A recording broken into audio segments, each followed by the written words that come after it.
welcome to the channel. If you enjoy captivating stories and intriguing content, don't forget to hit that like button and subscribe so you never miss an update. Also, drop a comment below telling me where you're watching from.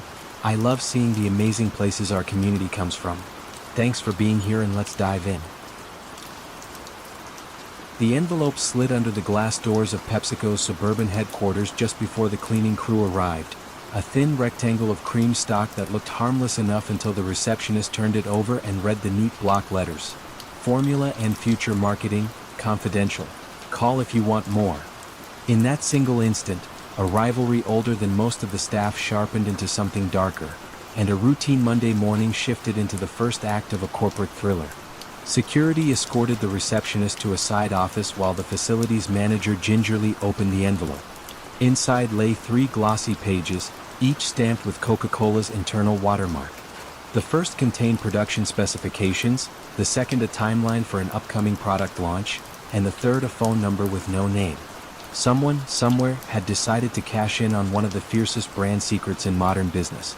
Pepsi's general counsel was on speakerphone within minutes, voice low and deliberate. "Document everything, touch nothing else," she instructed. Then came the question no one voiced aloud. What if the documents were genuine? Confirmation could mean a competitive coup. Possession could mean prison. In a rare moment of shared caution, the executives chose the high road. The FBI received a quiet tip that very afternoon. 14 miles away in Atlanta, Coca-Cola's risk management director, Ann Patterson, tapped through her emails when her encrypted line blinked. The agent's message was brief: possible breach. Your intel surfaced at Pepsi HQ. Need to meet. Patterson's veins chilled. Internal alarms were theoretical drills until they weren't. She understood the stakes.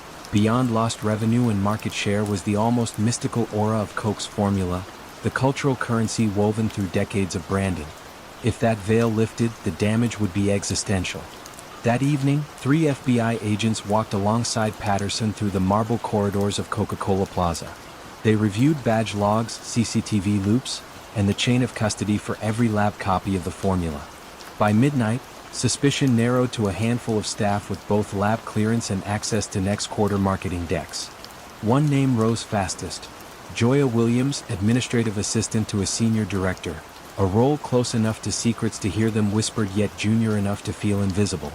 Joya's life outside the office was quieter than her colleagues guessed. She rented a small condo, carried student loan debt, and cared for a mother battling chronic illness. Feeling unseen at work, she had begun saving fragments of recipes, projections, and presentations. First out of curiosity, then as collateral. When a former coworker introduced her to Ibrahim Dimson, a smooth-talking entrepreneur hungry for shortcuts, temptation met opportunity. Together they plotted a sale.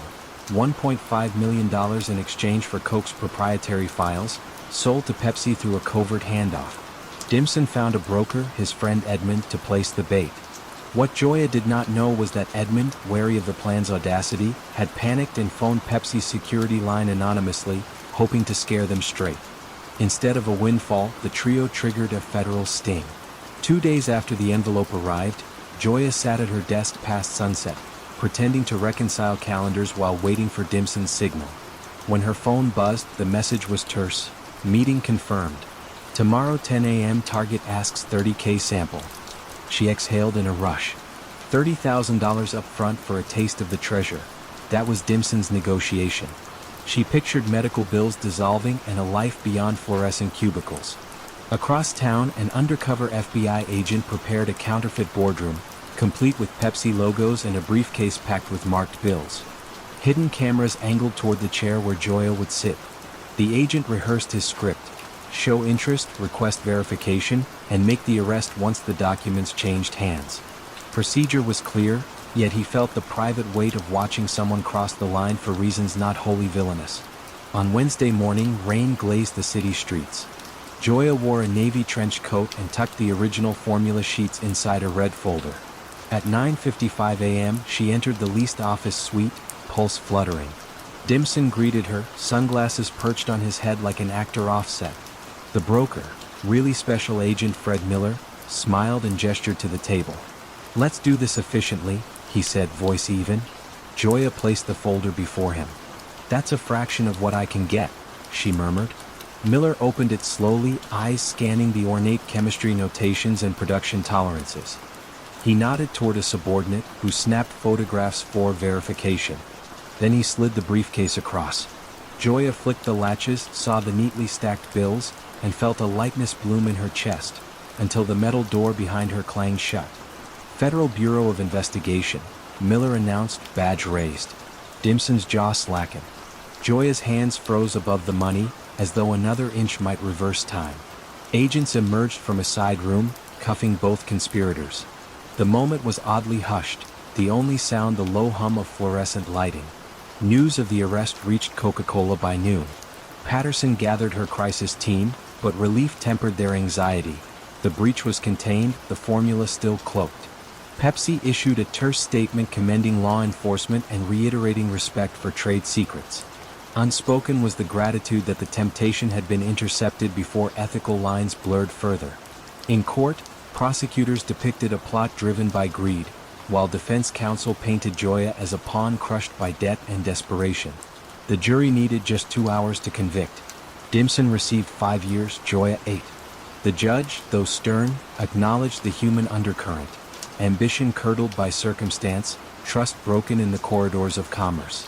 Back at headquarters, Patterson instituted tighter controls.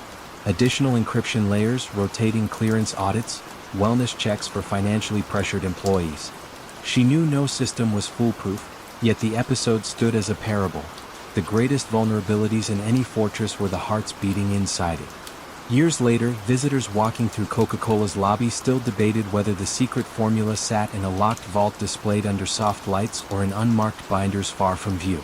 What they rarely considered was the simpler truth revealed by the envelope at dawn, that secrets live not just on paper but within the fragile loyalties of people, and that sometimes, the faintest rustle of an envelope can echo louder than any corporate slogan. At 2:17 a.m., the factory's emergency lights blinked alive even though no siren sounded and no smoke curled through the rafters. Yet every security camera in DuPont's Kevlar plant outside Richmond quietly froze on the same static frame. Most night shift workers barely noticed the flicker, but a lone guard in the control booth leaned forward, puzzled.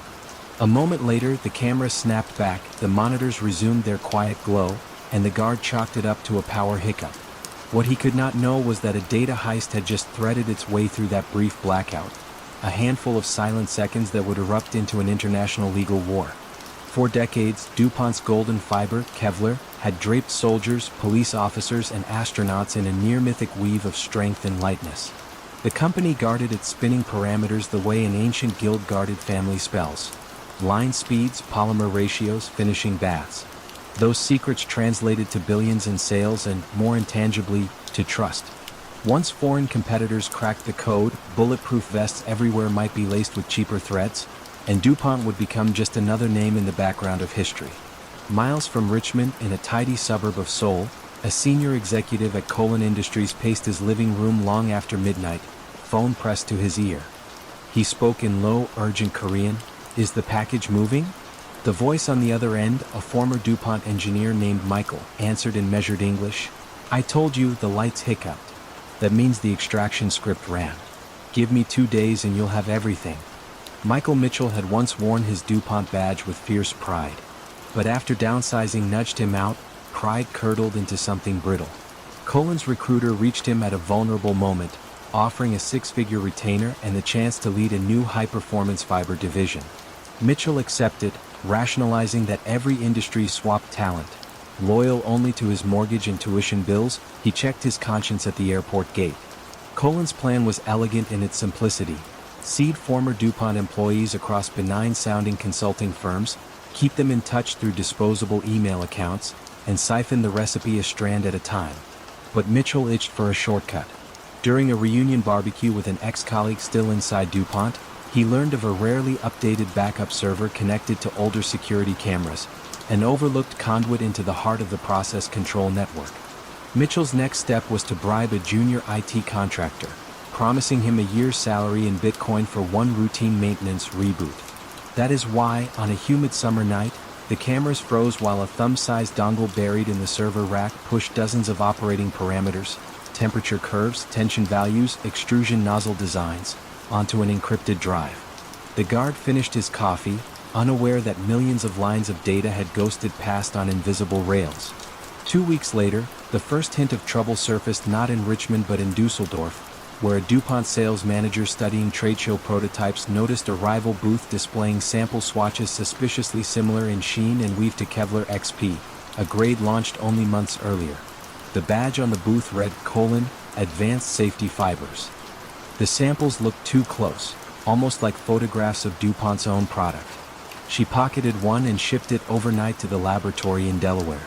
When scientists confirmed that the rival fiber's molecular fingerprint echoed DuPont's proprietary copolymer blend within fractions of a percent, alarms finally pierced the executive floor. Internal investigators reviewed badge logs, server traffic, and travel reports, gradually untangling a web that pointed back to one man, Mitchell, and whatever ghost he'd left inside the backup system. By autumn, the FBI's Richmond field office had a wire going. Agents tailed Mitchell as he drove a silver pickup to a suburban strip mall, slipped into a nail salon's back door, and uploaded encrypted archives using the salon's open Wi-Fi. They traced the packets across the Pacific Strait to Colin's firewalled research center. The bureau slapped together a covert grand jury subpoena while DuPont's general counsel prepared a civil suit so sweeping it would later be dubbed the Kevlar Armageddon. Colin tried to stonewall, insisting its fiber came from in-house R&D, but one of Mitchell's accomplices, facing the sudden specter of decades in prison, flipped. He produced email chains, delivery receipts, and a thumb drive labeled yarngod.zip. The case cracked wide open. In federal court, prosecutors painted a story of shadow salaries and coded messages. Jurors heard how Colin executives held late-night video calls, quizzing Mitchell on arcane details. At what bath step does the crystallization lock? How many bars do the rollers exert during the third draw? Each answer translated to millions shaved off research timelines and, if left unchecked, entire factories of counterfeit protection gear. Mitchell sat expressionless as a DuPont chemist walked the jury through a simple demonstration. 2 cloth squares, 1 genuine Kevlar, 1 Colin's clone. A candle flame licked both. The Kevlar barely singed, the clone puckered and smoked. When soldiers depend on these fibers, the chemist intoned, a shortcut becomes a bullet. The courtroom fell silent. The verdict came in swift and unanimous. Guilty of trade secret theft and economic espionage. Mitchell received an 8-year sentence. Colin, though headquartered overseas, faced a staggering $360 million damages award and a 20-year injunction forbidding sales of the infringing fiber in the United States. Outside the courthouse, DuPont's spokesperson called it a victory for every scientist whose quiet genius keeps people safe. But in private, executives knew they'd only patched, not eliminated, the leak. Copies of the stolen data likely sat on servers far beyond American jurisdiction. Back at the Richmond plant, the backup cameras were removed, and the guard now spent his shifts pacing instead of watching monitors. DuPont added financial counseling programs, hoping that fewer employees would feel Mitchell's desperation.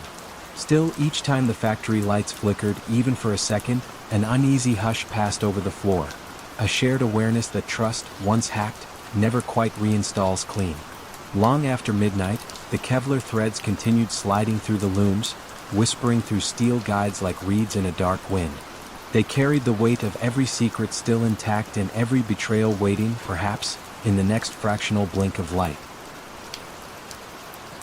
The chrome-gray truck glided driverless down a lonely Nevada test strip at sunrise, and in the passenger seat an engineer named Anthony Lewandowski tapped an icon labeled Ghost Files on his laptop, knowing that every silent mile drew him closer to a secret worth hundreds of millions. And perhaps to a cell door. Lewandowski had once been the golden child of Google's self-driving car project, the boisterous visionary who spoke of LiDAR beams the way poets speak of moonlight. Inside the polished labs of Mountain View, he helped build the spinning sensor that gave prototype cars a shimmering halo of invisible sight.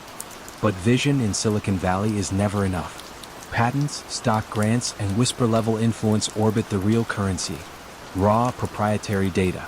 On a frosty January evening in 2016, the engineer stepped into an empty conference room, inserted a portable drive, and began downloading.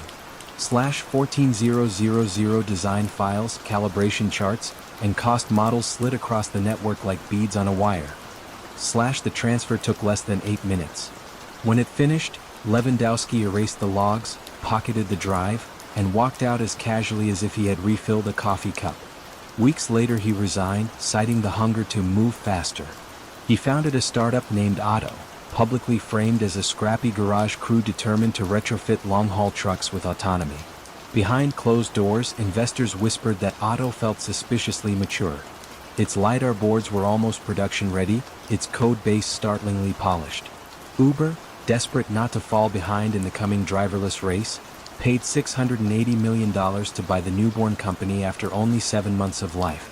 At Uber's San Francisco campus, Lewandowski received the status of a prophet.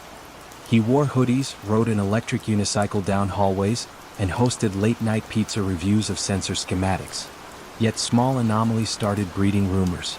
Engineers noticed file names that didn't follow Uber's conventions, circuit drawings carrying faint metadata from another domain. One night an intern spotted a README file referencing chauffeur, Google's internal code name that no outsider should have known. Across town, Waymo, Google's rebranded car unit, ran routine supplier audits. A parts vendor inadvertently copied Waymo on an email thread showing a LiDAR housing design almost identical to Waymo's current generation, stamped with an Uber logo. Alarms rang. Waymo's security team cross-checked patent drawings against public prototypes, then compiled a dossier outlining uncanny overlaps. Identical laser divergence angles, matching printed circuit footprints, even shared typo-ridden comments inside firmware headers. Waymo filed a civil complaint in federal court, accusing Uber and Lewandowski of industrial theft on a cinematic scale. The lawsuit's backbone was stark. Lewandowski had carried out a digital smash and grab, and Uber, eyes wide open, had purchased the loot. Uber denied any wrongdoing and erected a wall of lawyers, but the discovery phase pried that wall stone by stone. Internal emails surfaced in which executives fretted over the G stuff, shorthand for Google secrets. One memo asked bluntly whether Anthony had cleaned the cache. Judge William also, a former software engineer himself, read the filings with tightening brows. He referred the matter to the U.S. Attorney's Office for potential criminal action, a rare, chilling move in tech litigation. Then he ordered an emergency injunction restricting Uber's LiDAR research until it proved every line of code was untainted by Lewandowski's misdeeds. Investors who had once toasted the acquisition with champagne began calculating exit strategies over black coffee. Inside Uber, project rooms went dark overnight. USB ports were epoxy sealed, white bards erased. Engineers previously loyal to Lewandowski found themselves interrogated by both corporate counsel and FBI agents in the same week. Lewandowski, advised to keep silent, communicated in glances and half-smiles. But the weight of a federal subpoena is hard to outgrin. When pressed to turn over the missing drive, he invoked the Fifth Amendment. The judge fired him from the case. Uber fired him from the company. In August 2019, the Department of Justice unsealed a 33-count indictment. It cited interstate theft of trade secrets, scanning frequencies, board population files, power budgets, arcane nuances that meant the difference between a spinning cylinder and a car that could spot a child in fog. Lewandowski pleaded guilty to one count, acknowledging that he had downloaded, transferred, and retained a treasure that wasn't his. The courtroom hushed as he addressed the judge, voice flat. "I want to take responsibility and move forward." The sentence, 18 months in prison, later commuted by a presidential pardon, did little to erase the deeper impact. Waymo and Uber settled their civil war for $245 million in equity, but the larger cost was trust. Within labs across America, badge readers sprouted like creeping ivy, and code repositories adopted forensic watermarking. Engineers who once swapped ideas over burritos learned to pause, to ask whether today's brainstorm might become tomorrow's exhibit. On crisp spring evenings, Lewandowski's former teammates still gather at a taco truck a block from Google campus. They watch autonomous SUVs glide past, sensors spinning like tiny lighthouses. Conversation drifts to the old days, then veers away. Someone always mentions the desert test run, the rising sun glinting off that driverless truck, and the engineer who believed he could outrun the future by stealing it. They lower their voices as if the lasers might be listening. The Nevada highway remains open, silent except for the whisper of wind against asphalt. Cars without drivers continue to map its curves, each LiDAR pulse a promise of safer roads. Yet beneath every beam lies a cautionary shadow. Innovation may race at machine speed, but integrity must keep pace, or the ghost files return riding shotgun into dawn. The hotel blueprint landed in Ross Klein's private inbox at 3:03 a.m., a high-resolution rendering of a yet unbuilt luxury suite glowing on his laptop like contraband jewelry. 8 hours earlier, Klein, recently poached by Hilton to create a hip, millennial-minded chain, had stood on a Manhattan sidewalk telling reporters he carried only ideas and optimism from his old job at Starwood Hotels. The truth now hummed in the dark of his apartment. He carried entire floors of Starwood's confidential pipeline, pixel by meticulous pixel.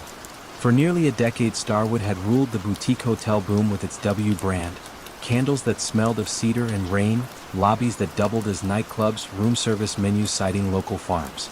Competitors spent fortunes trying to decode that alchemy. When Hilton snagged Klein and his lieutenant, Amar Lalvani, its board demanded a rival concept in record time. Klein, feeling both flattered and cornered, dialed Lalvani after midnight. "I need the future," he whispered. "Send me everything we dreamed up." Lalvani still had access to Starwood's design server. His departure paperwork wasn't final. With a few keystrokes he downloaded PowerPoints mapping W's next 3-year expansion. Color palettes, furniture sketches, even sent profiles timed for seasonal lobby diffusers. He zipped the trove into a folder labeled wedding photos and pressed send. Between them, they convinced themselves this was just reference material, industry know-how, not theft. Weeks passed. Hilton christened its secret project Denizen and funneled the forbidden files into brainstorming sessions. Designers gasped at the level of detail, calling it the blueprint to a cheat code. Construction mock-ups sprang forward at an almost unnatural pace, as if the buildings drew themselves. Investors applauded the momentum. Hilton's CEO promised Wall Street an unveiling within a year. Back at Starwood's glass headquarters in White Plains, brand managers dissected a leaked press release hinting at Denizen's sensory signature lounges and seamless indoor-outdoor guest suites. The wording echoed internal Starwood language never shared outside boardrooms. A marketing director's stomach dropped.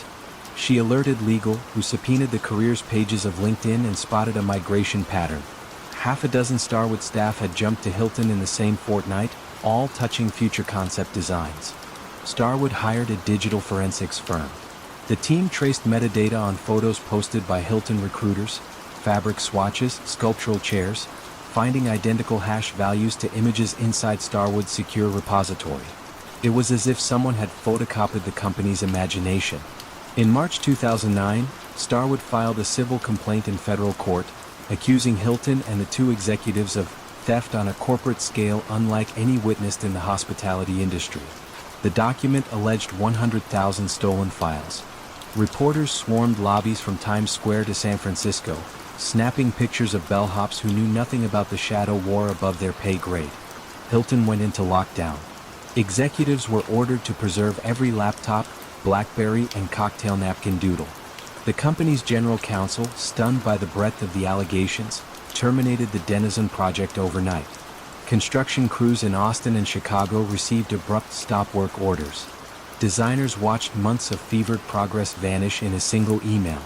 Judge Stephen Robinson, presiding in White Plains, wasted no time. He compared the alleged heist to a vacuum cleaner pressed against Starwood servers.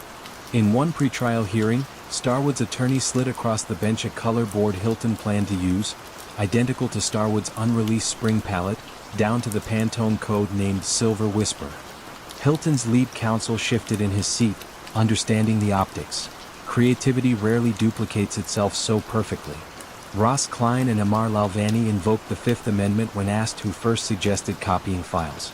Their silence amplified suspicion. Email chains revealed Klein writing, "We need everything, DNA, skeleton, organs, and we need it modular." The phrase read less like inspiration, more like autopsy instructions. As discovery deepened, Starwood's forensic experts recovered deleted drafts of Denizen proposals. Some contained track changes comments explicitly referencing Starwood property names. Make the Bangkok roof bar more W-like. Mirror the Scottsdale cabanas. Hilton's executives insisted they never saw those drafts. A paralegal muttered to colleagues that denial had become a thin hallway with no exit. Facing a potential injunction that could cripple new development for years, Hilton's board sought a settlement. Negotiations felt like trench warfare. Starwood demanded $1 billion and an apology carved in stone. Hilton countered with millions and a press release. During a marathon weekend session inside a neutral conference room, both sides witnessed a startling disclosure. The number of stolen documents wasn't 100,000 but closer to 300,000, including entire zip archives of supplier contracts and fragrance oil formulations. Even Hilton's negotiators blanched. On December 23, 2010, a deal emerged. Hilton would pay Starwood $75 million in cash, $75 million more in hotel management fees over the next 5 years, effectively funding its rival's growth. A court-appointed monitor would live inside Hilton for 2 full years, policing every brainstorm and prototype for residual taint.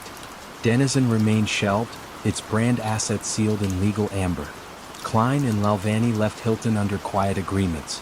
Neither faced criminal charges, but their reputations dimmed.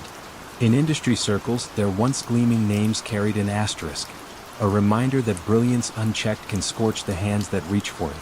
Starwood's executives toasted victory with flutes of champagne in a newly opened W lobby scented, poetically, with silver whisper. Yet even amid triumph they felt a pang. Creative genius thrives on risk, on pushing past the obvious.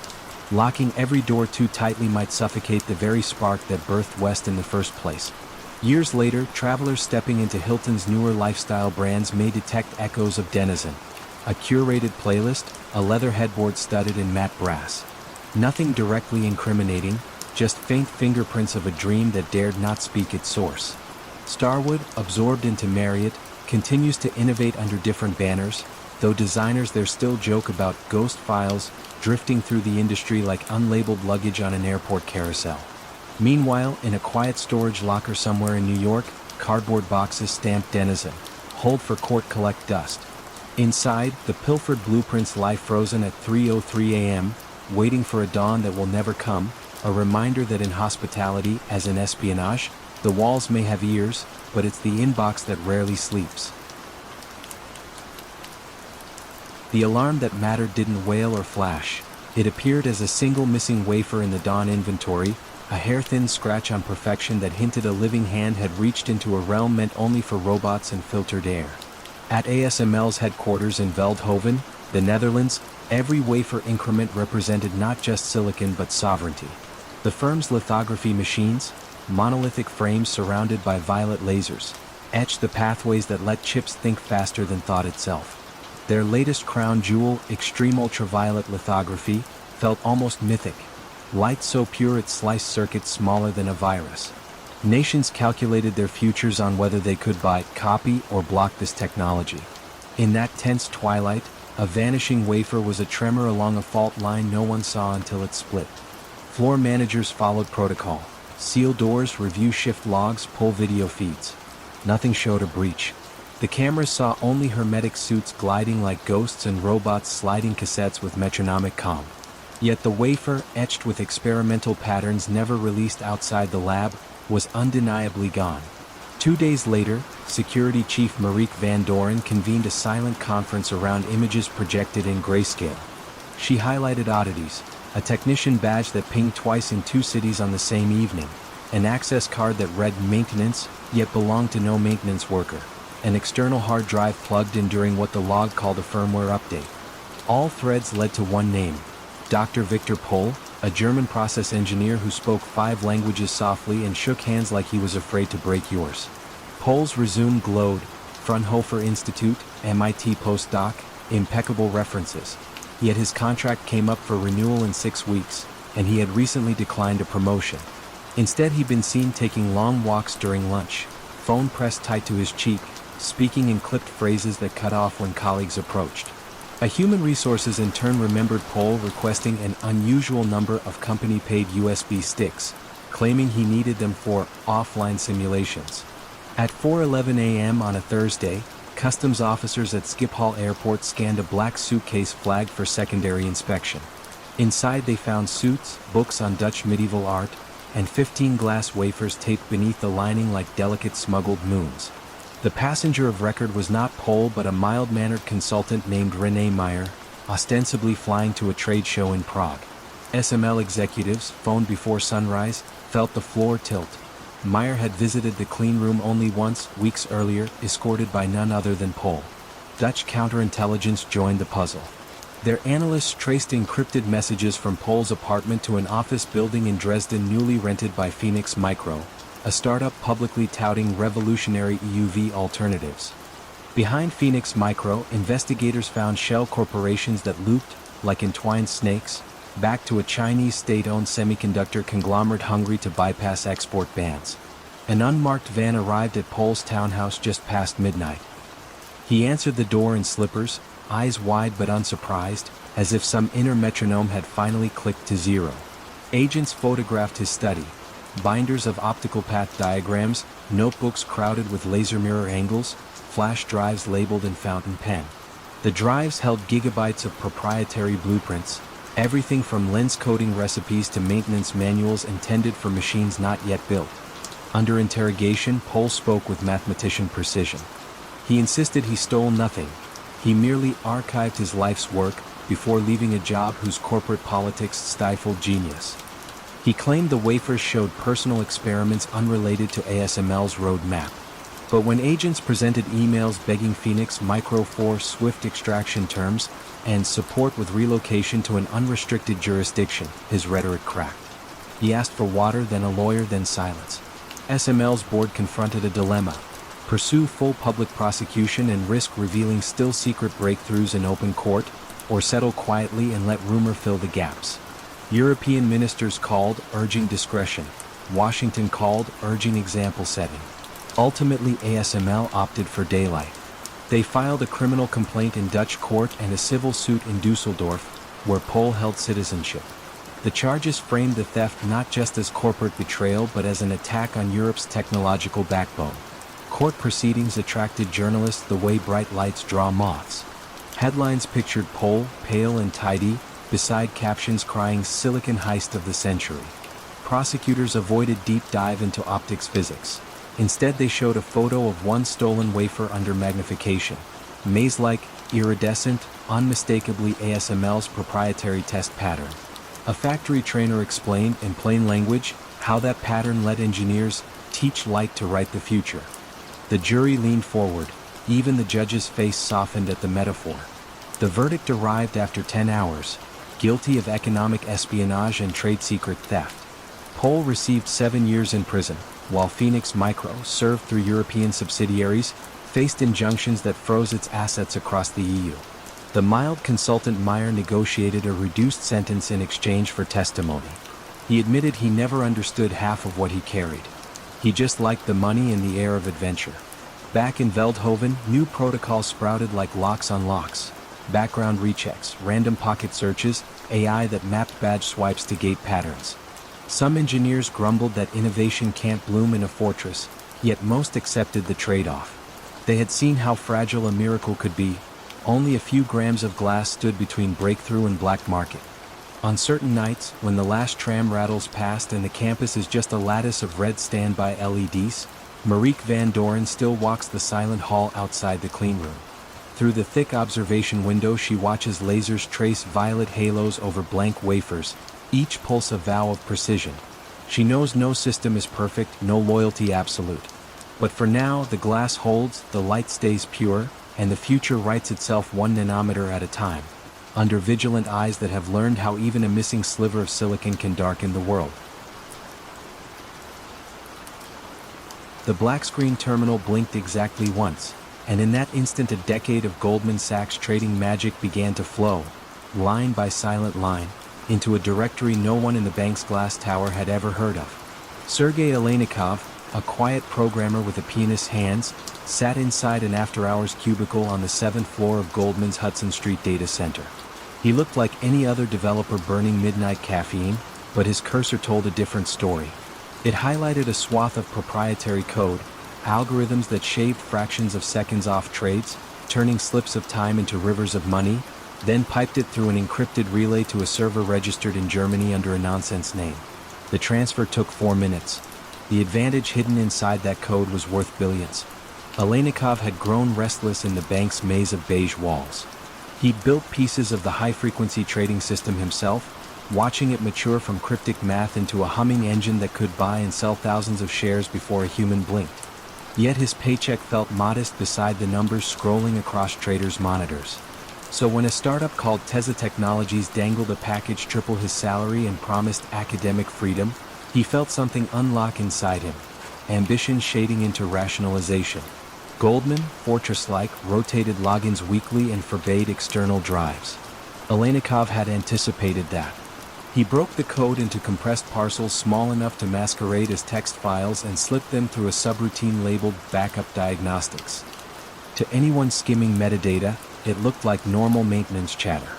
By the time the night custodian emptied wastebaskets, the most valuable slivers of Goldman's brain had left the building. 2 days later, Aleynikov resigned, handing his badge to HR with steady hands. "Family time," he said. He flew to Chicago, headquarters of Teza, carrying only a Kindle and a duffel bag. The blueprints were safe in the cloud, waiting for his new user ID. But Goldman's security division treated departures like autopsies. A routine audit flagged an unusual spike in outbound packets during Aleynikov's final login. The line item landed on the desk of Special Investigations lead Margot Quinn, a former NSA analyst who believed in patterns the way others believe in fate. She replayed server logs frame by frame until she found the ghost commands, tar CZF, into an external IP. Her stomach knotted. That -- wasn't in any manual. Quinn notified the bank's legal chief at dawn. Within hours, the FBI cyber squad sealed a quiet warrant. They waited until Aleynikov's return flight touched down at Newark, thinking he would stride off the jet a triumphant hire. Instead, plainclothes agents greeted him at the gate, badges glinting like cold coins. He froze, summer jacket still draped over one arm, as they recited a charge he had never expected to hear aloud: violations of the Economic Espionage Act. In a windowless interrogation room, he tried to explain. He had only copied open-source components, code he himself had written. The agents nodded politely, slid forward printed snippets annotated in red. The functions weren't open source. They were Goldman's heartbeat, optimized to slice 32 milliseconds off a round trip to the New Jersey exchange. To Wall Street, 32 milliseconds was the distance between victory and vapor. News of the arrest leaked before nightfall. Headlines shouted bank programmer stole secret sauce. Traders whispered that if Goldman's speed edge vanished, the whole high-frequency ecosystem might shuffle overnight, fortunes redealt like cards after a false shuffle. Rivals watched with a cocktail of schadenfreude and dread. Any one of them could be next to discover faithless genius in their own ranks. Goldman's attorneys pressed the Justice Department to prosecute swiftly, fearing the code could still surface inside some rival black box. Prosecutors agreed. They framed the theft in stark, almost romantic terms. Aleynikov had tried to bottle time itself and sell it. Defense counsel countered that the bank exaggerated, that algorithms evolved so fast today's breakthrough was tomorrow's scrap metal. The jury sat through weeks of screenshots, flowcharts, and testimony comparing microseconds to gold dust. During closing arguments, Quinn took the stand. She described watching packet headers like watching sand spill from an hourglass. Every grain, she said, was a trade someone else wouldn't win. Her calm voice carried a weight that technical graphs lacked. The courtroom air thickened with the realization that intangible lines of text could tilt entire markets. Aleynikov was found guilty on 2 counts and sentenced to 8 years. As marshals led him away, he turned once toward the gallery, searching for something. Maybe validation, maybe absolution, but found only reporters scribbling metaphors. Yet the story refused to settle. Months later, an appellate court overturned the conviction, ruling that the statutes used did not quite fit bespoke computer code.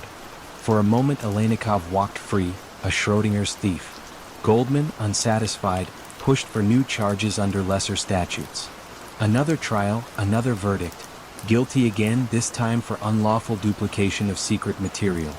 The sentence shrank to time served, but the saga had etched a deeper lesson. Laws written for stolen blueprints and factory molds struggled to grasp a crime measured in keystrokes. Inside Goldman's data center, badge readers gained thumbprint scanners, and outbound traffic monitors learned to flag not just volume but intent, parsing command lines for verbs that smelled of exfiltration. Engineers grumbled about lost autonomy. Compliance officers quoted Alenikov's docket number like a warning label. Teza Technologies never received the code. Venture money cooled. Alenikov, barred from finance by probation terms, took consulting gigs in machine learning, forever followed by a footnote.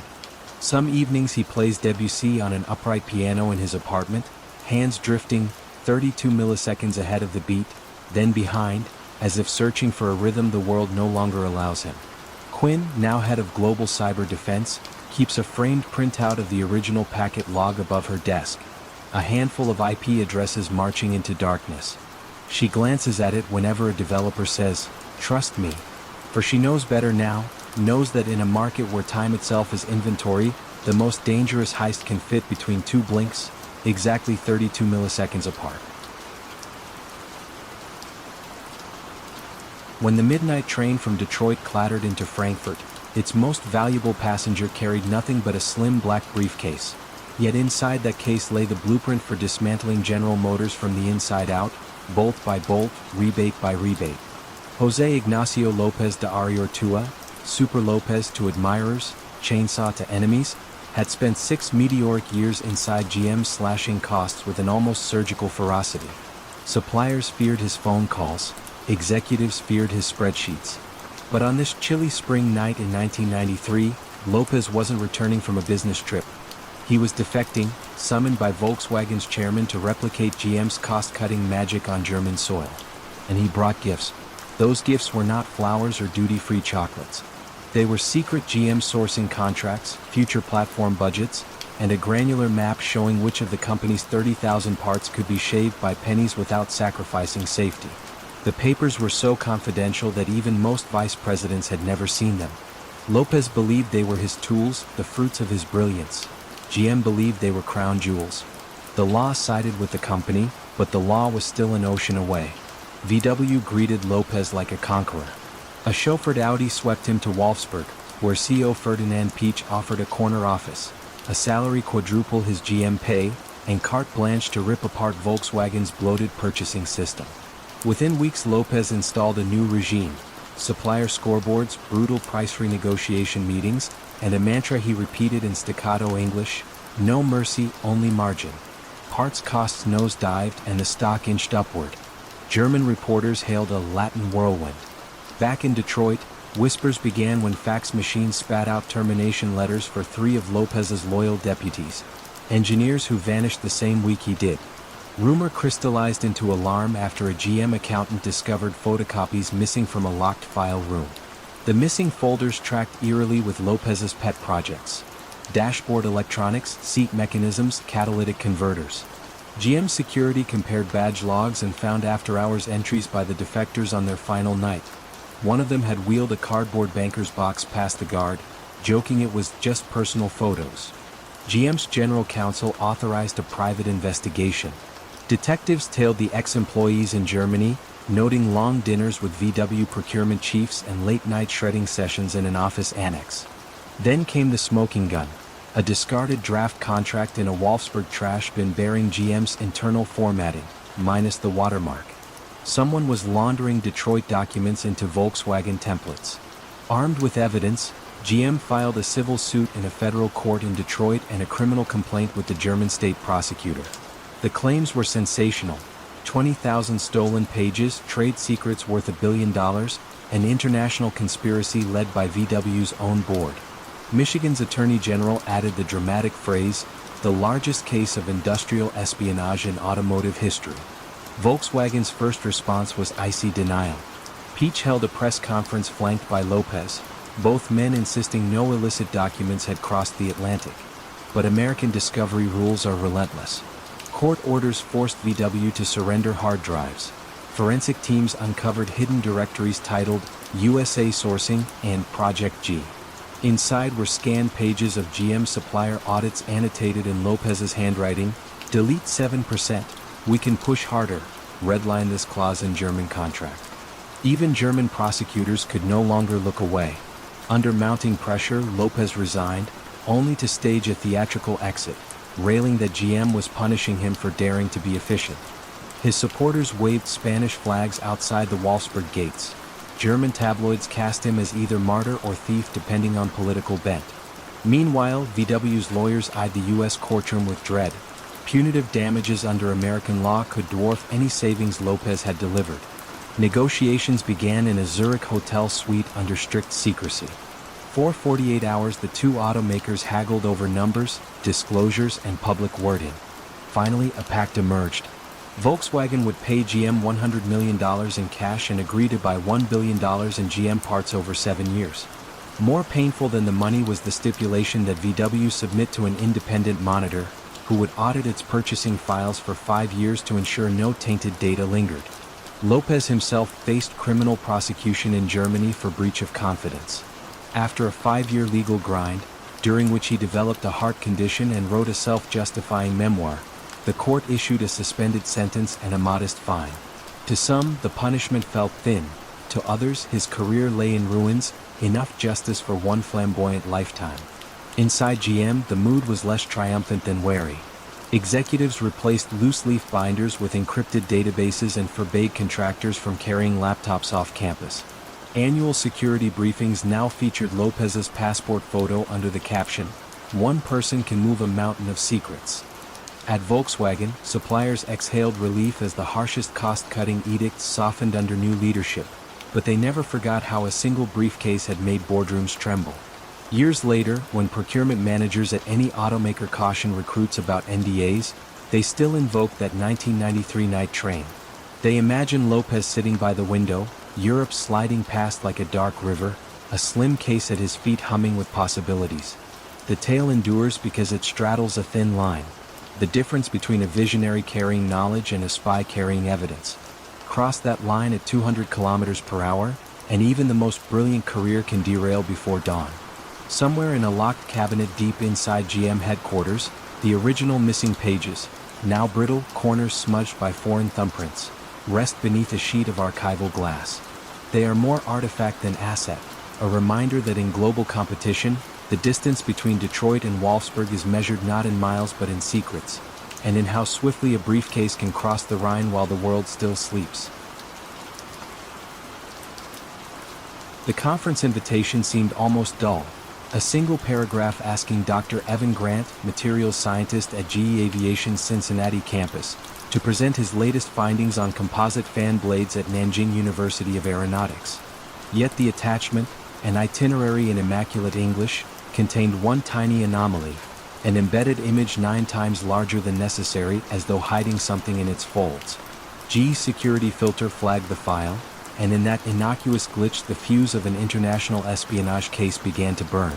Grant had no idea a stranger named Su Yanjun was behind the email. Su worked for China's Ministry of State Security, but his business card bore the softer title Director, Jiangsu Association for International Science Exchange.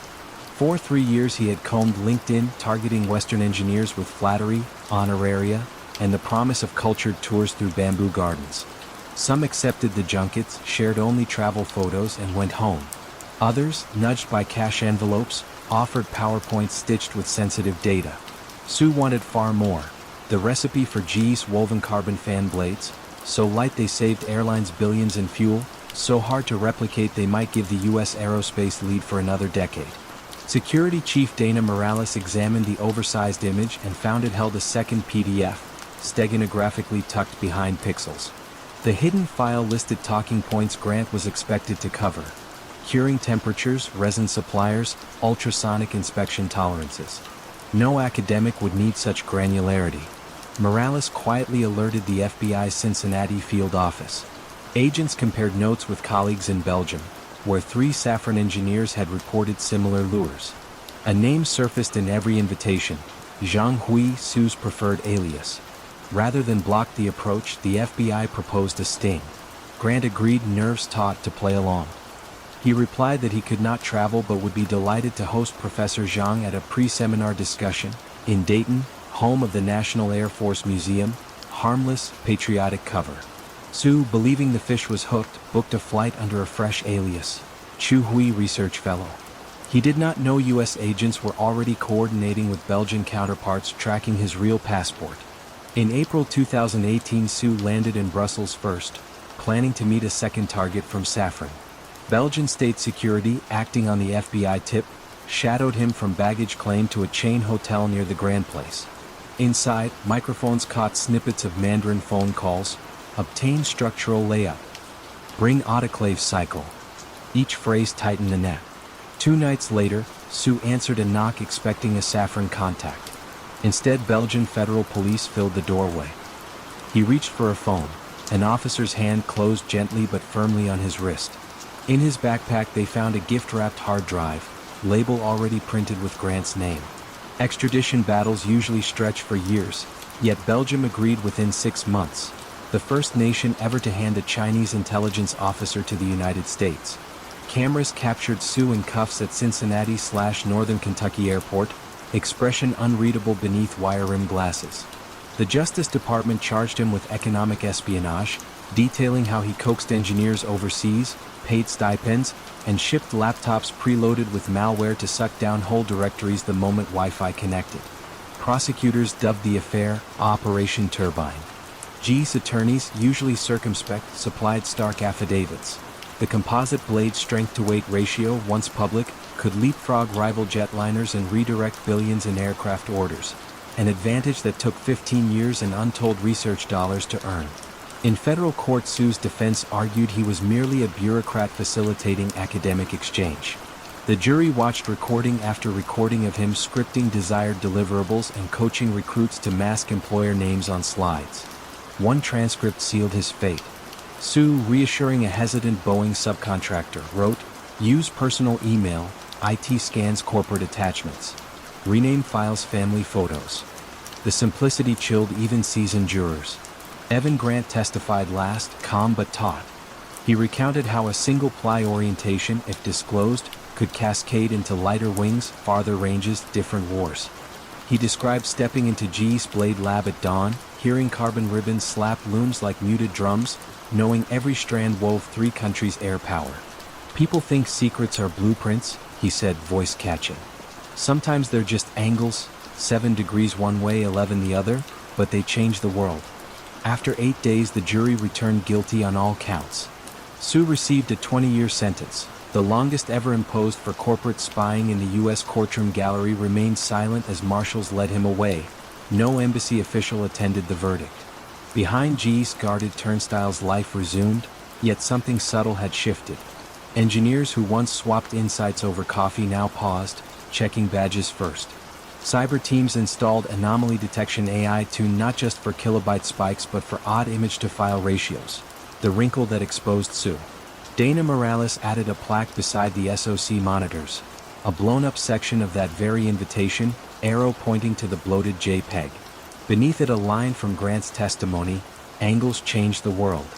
Far across the Pacific, runway tests of a new Chinese engine continued. Analysts still debate whether any fragment of G's composite secret slipped through before Sue's arrest. Some aviation watchers swear the fan blade sheen looks too familiar. GE, bound by caution, says only that real mastery is more than diagrams. It's the craft in fingers, the habits and institutional muscle that no PDF can fully capture. Yet every few months a new spear-phishing email lands in some aerospace inbox, promising honoraria and tea ceremonies. Most are deleted, but occasionally curiosity hovers over reply. In those hovering seconds lives the lesson of the seminar that never happened. That espionage sometimes arrives politely formatted, peer-reviewed, and set in 12-point Times New Roman, seeking not just secrets, but the slender human gap between pride and vigilance where the future can be lifted, layer by carbon fiber layer, and carried quietly away. The sunbirds of Puglia. Under the unblinking sky of southern Italy, the wheat fields near Brindisi shimmered with heat and promise. In 2020, a company called Solala Renewables announced plans to transform 600 hectares of that parched landscape into Europe's largest solar farm. The project's name, Ala del Sol or Sun Wing, evoked birds taking flight, panels tilting like feathers toward the Adriatic light. Investors loved the imagery. Pension funds from Milan to Manchester bought into a €210 million green bond that promised environmental impact with utility-grade stability. The man behind the vision, Leonardo Carli, seemed carved from sun-polished marble. 45, tanned, cufflinks shaped like tiny photovoltaic wafers. He spoke of climate urgency with theatrical intensity. Carly told journalists he had once been a monk in Umbria before studying electrical engineering in Stuttgart, a backstory that lent both spirituality and German precision to his persona. He hosted due diligence tours in a rented helicopter, circling low over fields marked with bright orange stakes where rows of panels would soon rise. Visitors inhaled hot sage and diesel, picturing acres of glittering glass. Paperwork looked airtight. Solala held provisional grid connection permits, purchase orders from a Spanish panel manufacturer, and a 3-page comfort letter from the regional government hinting at fast-track approvals. What few noticed was that the purchase orders were stamped pro forma, contingent on financing that did not yet exist. Meanwhile, the comfort letter carried no legal weight at all. Carly nevertheless pressed forward, issuing green bonds through a Luxembourg SPV that funneled funds into an Italian escrow account controlled solely by him and his chief operating officer, Marta Santini. Construction began with fanfare. Bulldozers leveled soil and bright yellow fencing sprouted along the provincial road. But by late autumn, activity stalled. Carly blamed supply chain snags in Shanghai, then a shortage of transformer oil, then the pandemic. Investors still received quarterly reports filled with drone photos, always the same angles, always at sunset, depicting neat rows of racking systems. The text cited 55% completion, yet drivers on the provincial road saw only skeletal frames and scattered pallets of unopened crates. The first real crack appeared in a regional newspaper, La Voce del Salento. Reporter Giulia Neri, chasing a feel-good green energy story, visited the site and counted just 17 installed panels, far short of the 340,000 touted in brochures. When she requested a comment, Carly's PR agency sent an airy statement about phased deployment strategies. Unsatisfied, she checked import records. Not one shipping manifest showed panels delivered to Brindisi's port under Solala's name. Neri's article, headlined "The Solar Farm Without Solar Panels," gained modest online traction, just enough to reach the desk of Luca Barbero, a junior analyst at Italy's securities watchdog Consob. Barbero reviewed Solala's bond prospectus. One line jumped out. The trustee bank overseeing investor funds was a small cooperative in San Marino, outside the European Central Bank's direct supervision. Another red flag. The engineering firm listed as EPC contractor, Heliotech Adriatica, had no website and shared a tax code with a shuttered marble import business in Bari. Barbero forwarded his concerns to Consob's enforcement unit, which quietly opened an inquiry. Investigators subpoenaed Solala's invoices and discovered a carousel of payments. Bond proceeds moved from the Luxembourg SPV to the San Marino Bank, then to Heliotech Adriatica for progress milestones. Within days, 80% of those amounts looped back into Carly's personal account in Malta under the label Consulting Success Fee. The remaining 20% funded modest site work, enough earth-moving to keep drones busy but not enough to produce a single what. Consob coordinated with Italy's Guardia di Finanza. At dawn on a windy March morning, officers rolled onto the half-finished site, dust swirling around their boots. They sealed shipping crates. Many were empty, weighted with scrap metal. In Solala's Brindisi office, a converted farmhouse with motivational quotes stenciled in English, agents seized laptops revealing a folder named Ali Undersurnishra, Wings of Wax. Inside, Photoshop mock-ups of completed arrays, time-stamped weeks before any construction began. Carly was arrested at Rome Ciampino Airport while boarding a private jet leased under an LLC called Sunbird Aviation.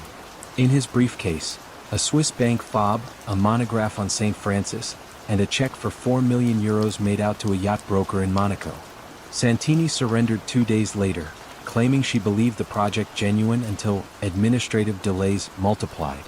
Courtroom proceedings in Lecce drew crowds of environmentally minded students and retirees whose savings funded the bonds. Prosecutors walked jurors through money flows projected in warm Mediterranean hues, orange arrows leaving investors, red arrows circling tax havens, pale yellow arrows trickling back to the dusty field. Expert witnesses testified that only 2 megawatts worth of panels had ever been purchased, a rounding error on the promised 200 megawatts. Carly's defense cast him as a visionary undone by COVID-19 and bureaucratic inertia. But Santini, seeking leniency, detailed how Carly staged helicopter tours. The orange stakes were repositioned daily to create an illusion of progress. After 8 days, the jury returned guilty on fraud, market manipulation, and money laundering. Carly received 15 years, Santini 5. The court ordered confiscation of €137 million, luxury apartments in Milan's Porta Nuova district, Maltese bank deposits, and the down payment on the Monaco yacht. Recovery teams expect bondholders will see perhaps 30 cents on the euro. The Brindisi site now lies silent.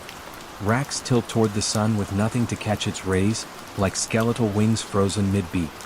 Wild fennel threads between steel footings, and locals joke that the only energy harvested there is gossip. Yet the episode leaves a cautionary glow. In the age of green finance, sunlight can be as easy to counterfeit as numbers on a screen. The small glass vial clinked as it rolled across the conference table, and for a frozen second every executive in the Midtown Atlanta boardroom knew they were staring at the liquid essence of Coca-Cola's deepest secret. No one spoke, but the tension pressed against the windows like a summer thunderstorm. The courier who had slipped the vial under the receptionist's desk that morning had also left a handwritten note, proof of authenticity, more available upon payment. It was signed only with the initials JBW and a prepaid phone number. As security rushed to seal the floor, legal counsel phoned the FBI, and the world's most closely guarded recipe suddenly lay exposed to the harsh fluorescent light of corporate betrayal. 3 weeks earlier, Joya Williams, an executive administrative assistant with a badge that opened almost every door on Coca-Cola's 25th floor, had noticed how easily confidential documents drifted across her desk. Shareholder letters, board agendas, prototype labels for an upcoming energy drink, and on one idle afternoon, a thin manila folder stamped Formula Vault. Do not duplicate. She was smart, underpaid, and resentful after being passed over for a promotion. The folder's weight in her hands felt both intoxicating and cruel, like an invitation she could not refuse. Across town, Ibrahim Dimson sat in his cramped apartment, scrolling through forums where disgruntled employees traded gossip about monetizing inside knowledge. Dimson had once dreamed of owning a marketing agency. Now he sold knockoff colognes from the trunk of his car. When Williams messaged him, "I have something that could make us both rich," he laughed, then realized she wasn't joking. Together they recruited Edmund Duhaney, an acquaintance with a talent for making introductions and disappearing before the bill arrived. The trio formed a plan as naive as it was audacious: steal fragments of the formula, offer them to Pepsi for $1.5 million, and fly to the Bahamas before anyone noticed. Williams copied lab notebooks, photographed flavor diagrams, and, on a slow Friday, lifted a 4-ounce sample from the pilot bottling line. She wrapped the vial in bubble wrap, tucked it into her purse, and on Monday morning placed it where an intern might find it and escalate up the chain. It was bait designed to prove authenticity, because in their minds Pepsi would only pay if it tasted the truth. Yet Pepsi's culture war with Coke had matured since the cola wars of the 1980s. In Purchase, New York, Pepsi's corporate security division received an anonymous package containing photocopied pages and a polite cover letter. "We have information that will be of interest to your CEO." Instead of dialing the printed number, Pepsi's vice president of law affairs called the FBI. The move was partly ethical, partly pragmatic. Buying stolen secrets might grant a brief advantage, but the fallout would be catastrophic. Better to disarm the grenade than juggle it. So when Dimson's prepaid cell phone finally rang, the voice on the other end did not belong to a Pepsi executive. It belonged to Special Agent Gerald Sullivan, who posed as Mr. Coates, a procurement director eager to meet. The trio agreed to hand over a second batch of documents at the airport Hilton, room 418. As they drove to the rendezvous, dimming streetlights flickered past the windshield, mirroring their flickering confidence. In the trunk, the documents rested beside a banker's box labeled insurance papers, a prop in case they were stopped. Inside room 418, Williams laid out spreadsheets that detailed flavor ratios and production line calibrations. She spoke calmly about deliverables, yet her hands shook as she slid each page forward. Agent Sullivan nodded, took notes, and asked how quickly they could provide the entire formula. Dimson chimed in, promising everything within 10 days. Sullivan excused himself to call New York for wire transfer approval. In the hallway he radioed the arrest team. Moments later, the door burst open. Williams froze, her mind recoiling from the sudden glare of tactical flashlights. Dimson tried to stand, but a hand pressed him back into the sofa. Duhaney reached for the banker's box, perhaps imagining it as a shield, but steel cuffs met his wrists first. None of them said a word until they were in separate cars bound for federal processing. The plan, so carefully dreamed over takeout noodles and cheap beer, collapsed into the quiet rattle of handcuffs. Meanwhile, back at Koch's headquarters, investigators traced digital footprints, reviewed badge swipes, and finally confronted Williams's empty chair. Senior Vice President Ingrid Saunders Jones sighed as she read the initial FBI report. The theft had been internal, personal, and frankly unsophisticated. Yet it could have eclipsed a century of branding with a single leak. She sent a company-wide memo reminding employees that integrity is our most valuable ingredient. But behind closed doors, additional layers of security sprang up like guards around a royal vault. At trial, prosecutors revealed that the stolen documentation, though sensitive, represented only fragments of the full formula. The glass vial, however, contained a concentrate so potent that chemists testified it could reverse engineer half the secret within hours. Jurors listened, wide-eyed, as experts explained how a recipe created in 1886 still traveled in an unmarked briefcase between two vaults, spoken aloud to executives only in overlapping halves so that no single leader knew it entire. Williams, Dimson, and Duhaney each pled guilty. Williams received 8 years, the men 5 and 2 respectively. In the end, Coca-Cola's brand survived unscarred, Pepsi earned unexpected praise for its ethical reflex, and the FBI added a textbook case to its seminars on corporate espionage. But the story lingers in late-night boardrooms, whispered by security chiefs to new hires. Ambition, desperation, and a single vial can topple even the mightiest fortress if trust erodes from within. And sometimes the loudest alarm is the faintest clink of glass on wood, rolling just far enough to remind everyone that secrets are never heavier than when they fit in the palm of a hand. The silver Tesla glided through a pre-dawn fog on Highway 237, its driverless mode engaged, while in the glove compartment a single USB stick threatened to reshape the future of autonomous driving. Anthony Reyes, once Google star robotics engineer, now freshly poached by the brash ride-hailing upstart Halo, kept his eyes on the road even though the car did not need him. He was not nervous about the traffic. He was nervous about the 16,000 confidential design files that sat, silent and invisible, on the thumb drive beside the owner's manual. He had copied them 2 nights earlier, minutes before returning his badge and laptop. The documents mapped out the crown jewel of Google's self-driving effort, a compact LiDAR sensor nicknamed Firefly, accurate to within 2 centimeters at 200 meters, cheap enough to mass-produce, and in Reyes's words, the holy grail that will let robotaxis actually make money. Halo CEO Charlotte King had lured Reyes away with a promise of a CTO title, a staggeringly rich stock package, and, though never put in writing, an implicit understanding that he could bring his expertise with him. Halo's investors were hungry, its burn rate terrifying, and its in-house autonomy program years behind Wayfinder, Google's rebranded driverless division. One breakthrough sensor, King believed, could narrow the gap overnight. At 5:42 a.m., Reyes eased the Tesla into an underground garage in San Francisco's South Beach district. King waited beside a matte black SUV, coffee in one hand, stopwatch in the other. She flashed a tight smile as Reyes approached.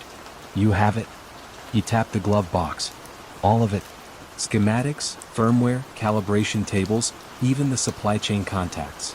King's fingers trembled, just discernibly, as he handed her the stick.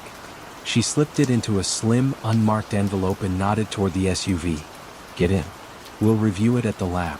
Neither noticed the midnight blue sedan that had followed Reyes since Mountain View, nor the telephoto lens tracking every move from the parking garage's upper tier. Wayfinder's security chief, Margaret Sloan, had suspected Reyes the moment his resignation email arrived. Over a decade of incident response, she had learned a simple rule. The more cheerful the goodbye, the more likely the hard drive had been raided. A quick audit confirmed it. Reyes's credentials had accessed the restricted Firefly directory at 2:03 a.m. and again at 2:11 a.m. 17,228 files opened, compressed, and, judging by the sudden outbound traffic spike, copied to an external device. Sloan alerted the FBI's Silicon Valley cyber unit, then quietly placed Reyes under surveillance. 2 weeks later, in a conference room overlooking the bay, Special Agent Elena Torres laid out the evidence for a federal magistrate. Network logs, badge swipes, security cam stills of Reyes pocketing a USB drive. The magistrate signed a warrant for theft of trade secrets. The arrest plan was simple: catch Reyes handing over the data, seize every electronic device, and if possible, flip him before the stolen code went offshore.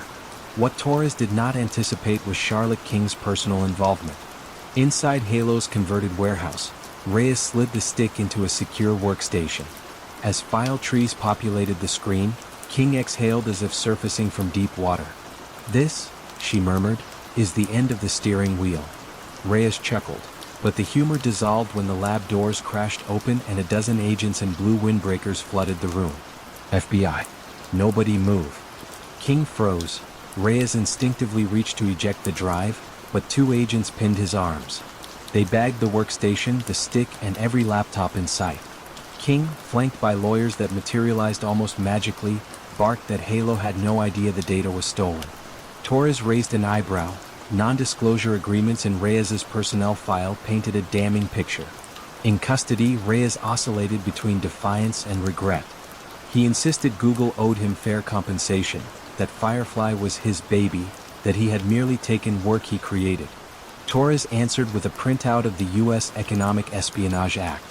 The maximum penalty, 10 years in prison plus millions in fines, hung in the stale interrogation air. "What do you want?" he asked at last. "Names, emails, every memo that shows Halo knew these files were stolen," Torres replied. "Full cooperation and a guilty plea, and maybe the judge shows mercy." Reyes hesitated, then spoke. He described King's closed-door pitch. "Bring us what Google refuses to share, and we'll make you a billionaire." He produced encrypted messages, calendar invites to secret non-meeting meetings, even a draft term sheet referencing incoming censor IP.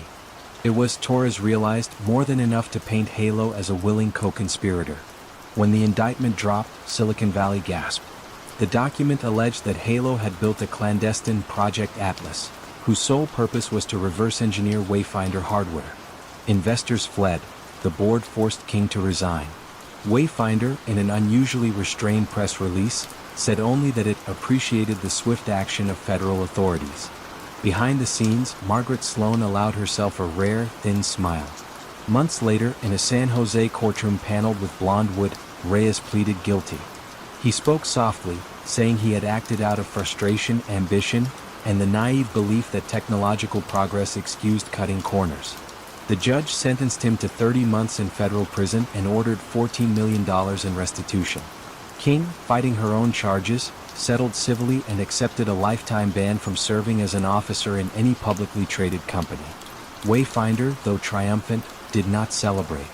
Sloan doubled badge audits, encrypted build servers end-to-end, and instituted mandatory cooldown periods before any departing employee could access sensitive archives. In orientation sessions, she showed new hires a still photograph, a nondescript USB stick lying in a glove compartment. "This," she told them, "is how multi-billion-dollar dreams die, quietly in the dark while the car drives itself." Outside, the future of autonomous vehicles rolled on, but every LiDAR beam now carried a silent reminder. Brilliance may illuminate the road ahead, yet one careless act of betrayal can plunge an entire industry back into shadow. The black leather briefcase landed on the hood of a maroon Opel sedan with a soft thud, and in that moment, inside a dim Detroit parking garage, General Motors lost 7 years of its most coveted cost-cutting secrets. Jose Ignacio Lopez de Arriortua, GM's legendary purchasing chief, had just resigned to join Volkswagen in Germany. The news ricocheted through Detroit's Renaissance Center like a ricocheting pinball. The man who had squeezed billions from suppliers was jumping to a rival, taking with him, people whispered, the very blueprints of GM's future. For a decade, Lopez had wielded spreadsheets like sabers, slashing parts prices, streamlining factories, earning the nickname Lopez the Terrible among vendors. Yet his genius hid a restless impatience. He wanted a seat on GM's board, and when that door stayed shut, VW CEO Ferdinand Piech offered him something better. A board seat in Wolfsburg, carte blanche to reinvent the entire purchasing division, and it seemed rockstar status in Europe. Lopez's farewell party was strangely cordial. Handshakes, champagne, a tasteful sheep cake, while security badges still dangled from his belt. No one noticed the extra briefcase he carried to his car that night. Inside lay binders titled Global Sourcing 1994 to 2001, Vendor Scorecards, and a spiral notebook covered in his own angular handwriting, Project Saturn Cost Targets. Keep private. The next morning, GM's Vice President of Legal, Lewis Hughes, received an anonymous fax. It showed a photocopied page from one of those binders, complete with proprietary pricing algorithms. Scrawled across the bottom were 3 words: "He took everything." Hughes phoned GM security, who combed badge logs and surveillance tapes. Footage revealed Lopez wheeling 2 suitcases out at 10:13 p.m., one more than he had wheeled in. While corporate investigators traced the missing documents, Lopez was already in Wolfsburg, striding through glass corridors as if he had lived there forever. He promised Peach he could shave $1,000 off the cost of every future golf and polo by imposing the same ruthless supplier regime he had pioneered in Detroit. When his new lieutenants asked how, he tapped a folder marked Confidential, USA, and smiled thinly. Back in Michigan, GM summoned the FBI. Special Agent Don Shands, a quiet man with rimless glasses, listened as engineers described the purloined binders. He understood their value immediately. The pages outlined which factories would close, which suppliers were vulnerable, and exactly how low GM believed each component price could go. If Volkswagen wielded those figures, it could underbid GM worldwide for years. The Bureau opened a file under the Economic Espionage Act, passed just 3 years earlier, and in coordination with German prosecutors secured a raid warrant. One gray dawn in August 1993, Lower Saxony police swept through Lopez's Wolfsburg office. Desks were searched, cabinets unlocked, and, crucially, a safe behind a framed abstract painting cracked open.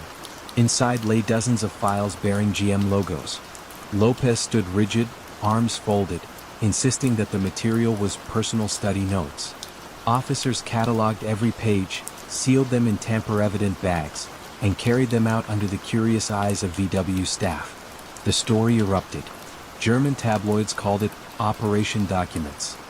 American papers labeled Lopez a James Bond villain with a spreadsheet instead of a pistol. Peach, unflappable in public, privately fumed. He argued the police had overreached, that Lopez carried only general knowledge gathered during his GM tenure. But optical charm-marked pages matched the missing binders.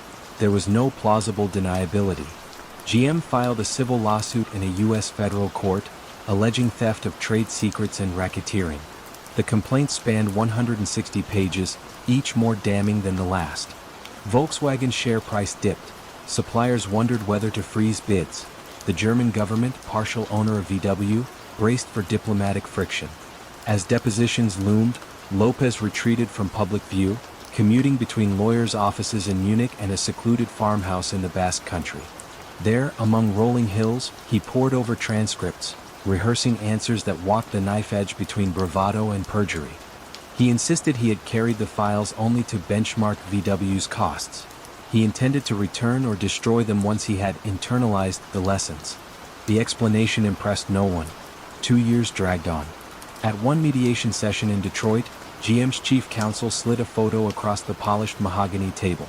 Lopez's safe, its door ajar, GM binders stacked neatly inside. Peach inhaled sharply, then whispered to advisors. Hours later, a tentative settlement emerged. VW would pay GM $100 million, agree to purchase $1 billion in parts from GM suppliers over 7 years, and issue a joint statement condemning misunderstandings that encouraged the transfer of sensitive materials. Lopez quietly would resign for personal reasons. When the announcement hit the wires on New Year's Eve 1996, analysts called it the costliest briefcase in automotive history.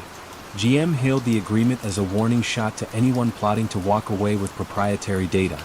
VW spun it as a strategic sourcing partnership that benefited both companies.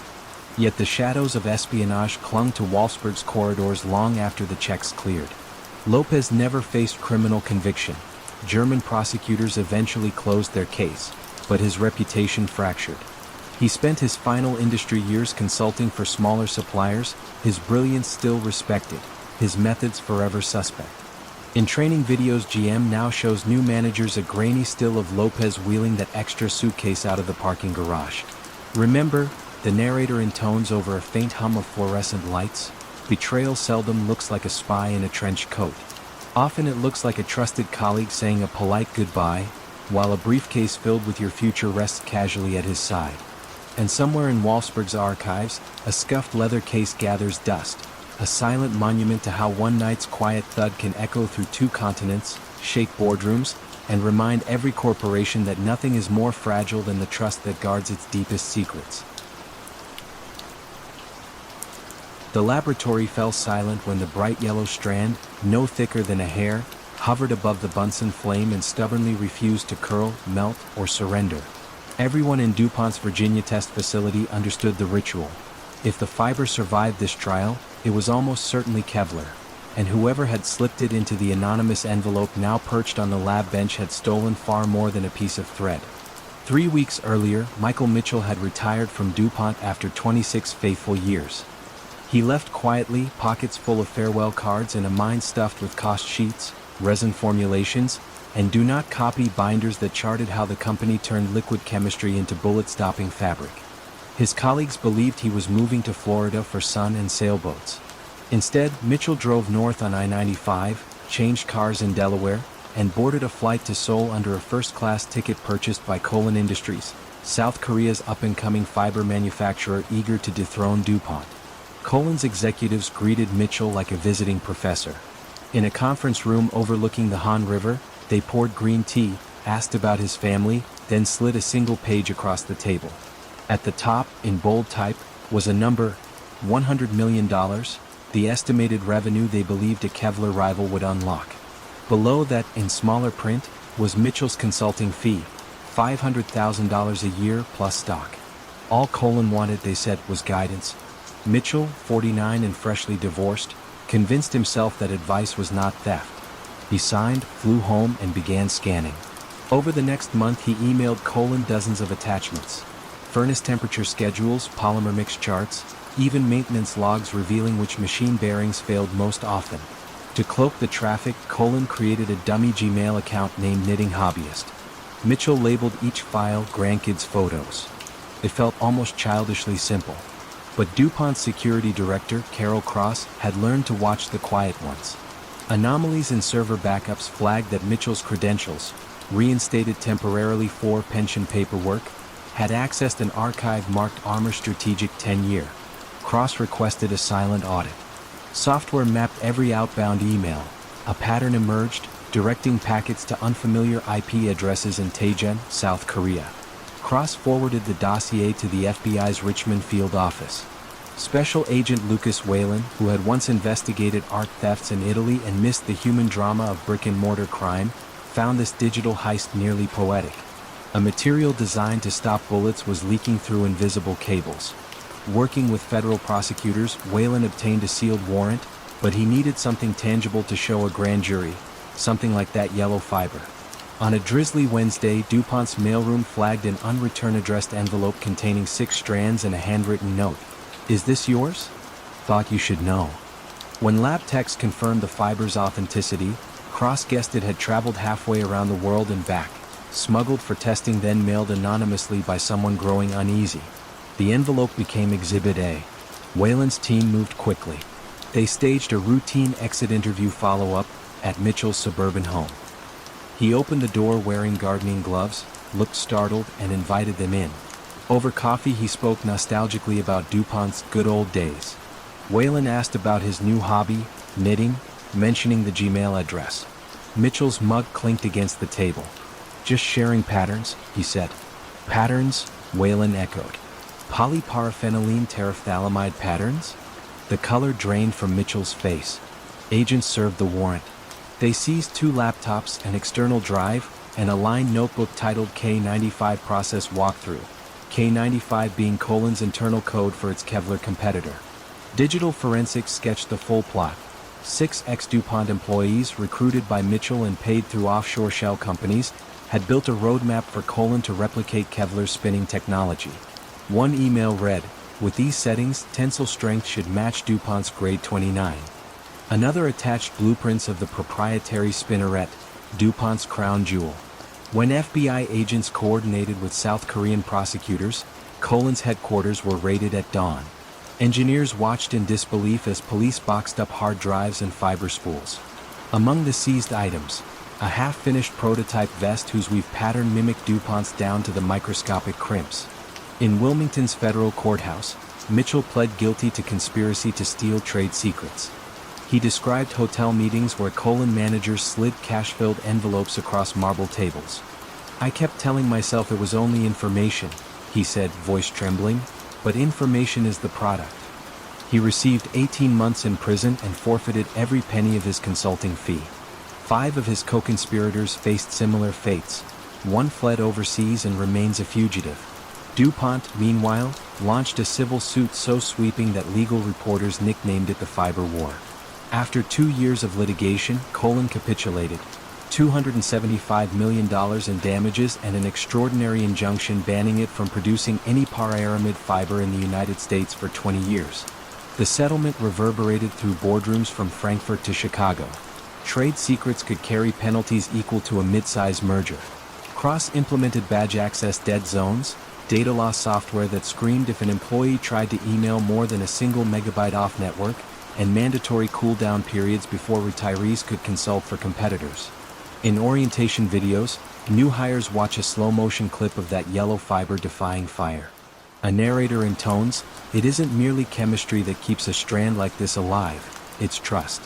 Some evenings, when the factory floor is quiet, technicians swear they still see a lone filament drifting near the ceiling lights, golden and unburnt, a whisper of how close the company came to losing its invisible armor. It hangs there as a private reminder that the greatest danger to a fortress sometimes arrives not as a battering ram, but as a gentle thread spiraling through the air, carried by someone who once wore the company badge and still knows the way in. The click of the fax machine at 2:13 a.m. sounded harmless, yet in that soft mechanical were lay the future contours of Gillette's most important razor, copied, transmitted, and delivered into the hands of its fiercest rivals while Boston slept. Stephen Lewis Davis, a bespectacled process engineer with a reputation for precision and punctuality, had remained in Building B long after the custodians finished their rounds. His cubicle overlooked the Charles River, where blue neon from the Zachem Bridge shimmered on black water. On Davis's screen glowed high-resolution drawings of the Mach 3, a triple-blade cartridge that promised the smoothest shave in company history. Launch day was still a year away, protected by layers of NDA-sealed secrecy, but Davis had grown cynical. His last promotion had stalled. His fiancée had ended their engagement. His student loan balance still resembled a mortgage. Opportunity, he decided, was not knocking at his door, so he would prise the door off its hinges. From a directory labeled Q3 tooling, Davis exported CAD files, stress test data, and cost targets into a single archive. He encrypted it lightly, just a password derived from his dog's name, and printed a 4-page executive summary. Minutes later, the fax fed those pages through its rollers, dialing a number in London tied to Wilkinson Sword's research center. As the final sheet slid out, Davis felt a chill affection, the way a gambler might stroke a winning chip. He pocketed the confirmation slip, powered down the workstation, and slipped into the rainy night. Across the Atlantic, a junior product manager found the fax on the morning reception desk. A schematic of a blade assembly unlike anything Wilkinson had seen. He handed it upstairs. Within hours, executives convened behind frosted glass, whispering about whether to pursue the full dossier. They hesitated. The sender's cover page demanded £100,000 for complete digital files. Someone suggested calling legal, but curiosity won. An encrypted telex replied, "Send sample handle CAD first. Funds upon validation." Back in Boston, Davis sensed momentum. Over the next 4 weeks, he dispatched 17 emails from hotel business centers, routing them through anonymous remailers. Wilkinson transferred £30,000 up front into a Cayman account Davis had opened online. He used the first withdrawal to clear overdue credit cards, the second to lease a cherry red Saab he could not otherwise afford. He began waking early, shaving with lab prototypes, admiring the reflection of a man who finally felt ahead of the curve. Gillette's security team, however, excelled at pattern matching.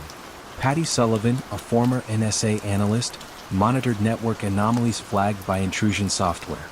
One log showed that at 1:58 a.m., a dormant fax line had connected to an international number never used by Gillette vendors. She cross-referenced badge records. Only Stephen Davis had exited the garage minutes after that transmission. The coincidence gnawed at her. She ordered a silent audit of Davis's workstation and found recently deleted zip archives whose file names matched restricted Mach 3 directories. Sullivan alerted corporate counsel, who in turn phoned the FBI's Boston field office. Special Agent Richard Vinot, tall, bookish, and trained on the freshly minted Economic Espionage Act of 1996, set a trap. He created a spoof email account masquerading as Wilkinson Sword Procurement. A message landed in Davis's inbox. Need manufacturing tolerance tables before releasing final payment. Davis, eager for the remaining £70,000, responded within the hour, attaching a spreadsheet that revealed blade edge angles accurate to 1/100th of a degree. Vinot traced the IP to a cafe near Davis's apartment and secured a warrant. The arrest unfolded quietly. On a brisk October afternoon, agents met Davis as he returned from lunch, sob keys twirling in his hand. They invited him to an interview room so ordinary it might have doubled as a HR office. Vinot laid out printouts, fax logs, email headers, bank transfers, and finally, a color rendering of the Mach 3 cartridge with Davis's initials in the CAD metadata. Davis's shoulders sagged. He spoke in half sentences, about debt, resentment, and a vague belief that corporate giants could absorb the loss. "It's just a razor," he muttered, as if saying it softly would shrink the magnitude. Vinot reminded him that Gillette had poured $750 million into Mach 3 development. One leak tolerance could shift market share worth billions. Davis signed a confession, and the U.S. Attorney's Office filed charges of theft of trade secrets, the first high-profile razor case under the new law. News exploded across financial pages. Clean shave turns dirty. Gillette stock dipped, then rebounded when executives assured investors that production timelines remained intact. Nonetheless, the company reinforced security overnight. USB ports epoxied shut, cameras over every exit, random briefcase checks at turnstiles. Wilkinson Sword, when contacted by prosecutors, cooperated swiftly, returning all materials and claiming upper management had never approved payment. The junior manager who initiated contact resigned and vanished into consulting anonymity. In federal court, Davis pleaded guilty. The judge, taking note of the nascent statute's deterrent purpose, sentenced him to 27 months and $1.5 million in restitution, a sum Davis could never realistically pay. Reporters observed that the punishment exceeded any prior intellectual property sentence for a single individual. Yet Gillette's counsel argued it was precisely the message the industry needed. Innovation depends on trust inside the lab as much as steel outside the vault. The Mach 3 launched on schedule the following summer, its ad campaign proclaiming, "the best a man can get." Few consumers knew that the glinting blades had nearly been common knowledge long before they hit the shelves. Inside Gillette's headquarters, orientation slides now pause on a still image of a late-night fax machine. The narrator says in an even voice, "Listen closely. Sometimes betrayal sounds like paper feeding through rollers while the world is asleep." Through narrow windows in his low-security prison, Davis could see fellow inmates shaving each morning with budget twin blades that tugged and nicked. He heard rumors that the commissary would soon stock the new Mach 3 at a premium. The irony cut deeper than any cheap razor. He had tried to sell tomorrow's shave for tonight's comfort and wound up with neither. And so the whispered moral circulates in offices from Boston to Berlin. Secrets rarely vanish with a roar. They slip out on a thin ribbon of paper at 2:13 a.m., carried by someone the guard waved through every morning, never guessing that the keenest edge was not forged in stainless steel but honed slowly in human discontent. The glowing progress bar crept past 99%, froze for a breath, then blinked. 500,001 files transferred. In that instant, inside a dim after-hours cubicle in Bryan, Texas, Tomorrow Now crossed a line that would cost SAP hundreds of millions and rewrite the rules of Silicon Valley rivalry. Tomorrow Now, a small software maintenance outfit SAP had bought to lure customers away from Oracle, occupied 2 modest floors above a frozen yogurt shop. By day its engineers helped clients patch payroll glitches and tax tables. By night, A handful of them used borrowed logins from paying Oracle customers to raid Oracle's secure support site, a repository stuffed with proprietary code, diagnostic scripts, and confidential manuals. The haul was as invisible as it was vast. Row after row of zipped patches copied to local servers, then uploaded to SAP headquarters in Waldorf, Germany, where strategists sifted the trove for competitive insight. No one pressed the start button more eagerly than Seth Ravin, Tomorrow Now's charismatic co-founder. Ravin, a former Oracle vice president with a photographic memory for contract loopholes, had grown tired of what he called Allison's empire tax. SAP promised him autonomy if he could prove that low-cost support would pry corporate giants, PepsiCo, Honeywell, even the U.S. Department of Energy, away from Oracle's grip. To win their trust, Ravin argued, Tomorrow Now must deliver patches within hours of Oracle's own releases, maybe even faster. By treating Oracle's customer portal as an open pantry. On a warm April evening in 2005, junior engineer Jennifer Carr leaned back in her swivel chair and watched the download script race through file names, AR_roll_feb05, HR_fix_v3 GL_n06. Carr felt a flicker of unease. She had joined Tomorrow Now for the startup buzz, but the script scope stunned her. Entire product lines vacuumed in minutes. She asked her supervisor whether this was truly allowed. He smiled sheepishly, tapped the Oracle license agreement taped to the cubicle wall, and pointed to a single ambiguous clause about customer representatives. We're the reps, he said. Keep pulling. Carr clicked enter. 4 states away, on Oracle's Redwood Shores campus, security analyst Tracy O'Neill monitored traffic spikes on a wall-length dashboard. One graph, usually a sleepy green line, spiked crimson between midnight and dawn. An account registered to Honeywell Technical Liaison was downloading patches for 5 entirely different companies, none of them Honeywell. O'Neill filed an internal ticket. Over the next month similar anomalies surfaced. Logins tied to Hilti, Panasonic, even the city of Atlanta, all pilfering at rates no legitimate user could explain. O'Neill briefed Oracle's chief attorney, Dorian Daly, who in turn briefed CEO Larry Ellison. The billionaire sailed his yacht to a secluded cove, read the packet beneath a moonlit mast and returned furious. They're reverse engineering our future, he snapped. Daly hired private investigators, subpoenaed ISP logs, and soon traced the digital fingerprints to a modest IP range in Bryan, Tomorrow Now's address. Inside SAP, whispers spread that Tomorrow Now was playing with matches in a dynamite shed. Compliance officers issued mild cautions. Revenue from the unit, though tiny by SAP standards, offered leverage against Oracle's dominance in North America. Executives calculated that any lawsuit would settle quietly. They misjudged Ellison's appetite for spectacle. In March 2007, Oracle filed a 46-page complaint in federal court, accusing SAP of theft on a grand scale. Reporters devoured the story, 2 European tech titans drawn into an Old West showdown on Californian soil. SAP's lawyers argued that Tomorrow Now accessed only what its clients were entitled to. Daly countered by projecting a single line of code onto the courtroom screen.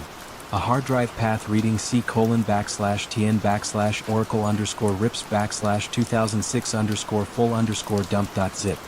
The judge raised an eyebrow. Jurors scribbled furiously.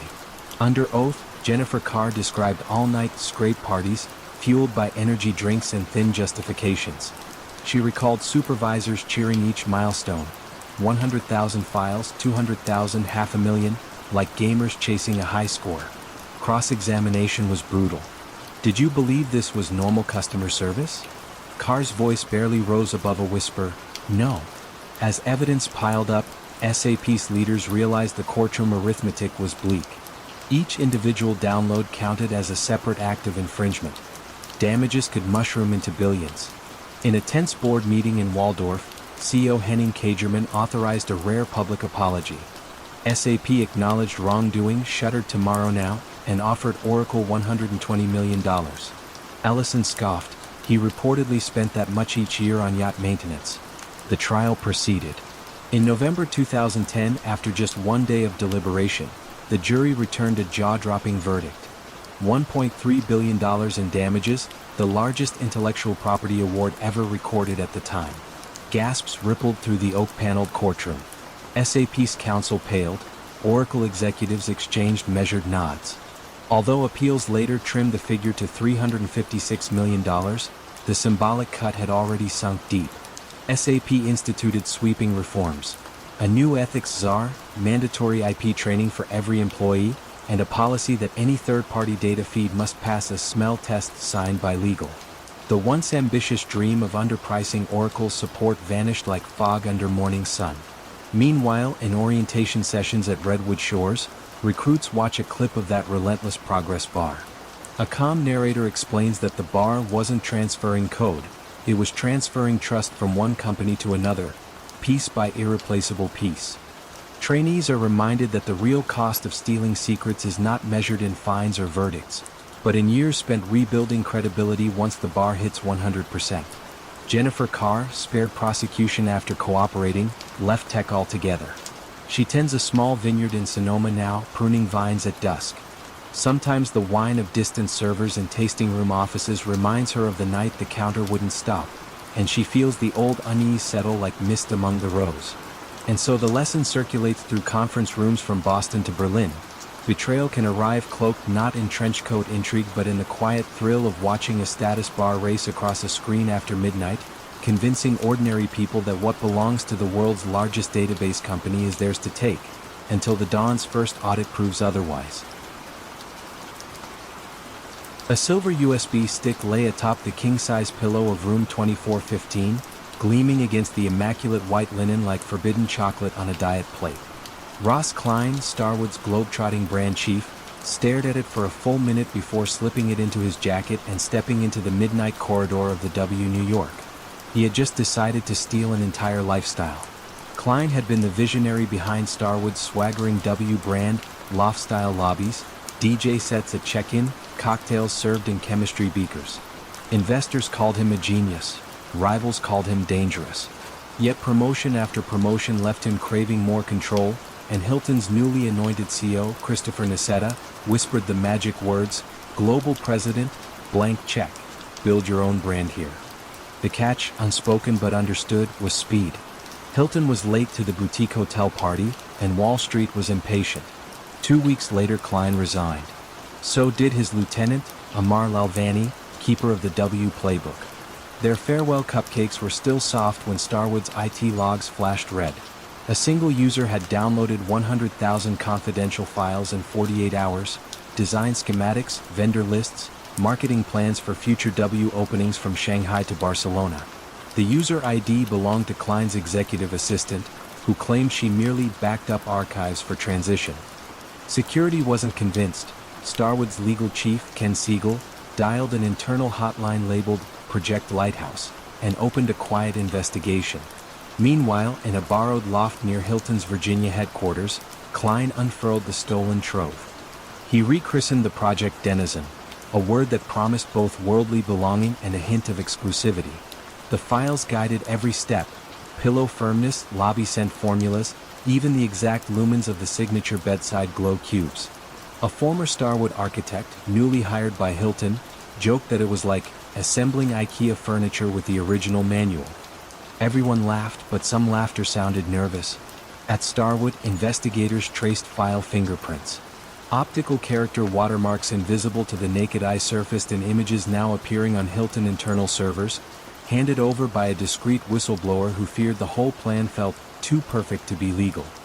Siegel gathered the evidence: metadata timestamps, duplicate Photoshop layers bearing Starwood tags, and phoned the FBI's New York office. Special Agent Brenda Carver booked a flight to McLean, Virginia.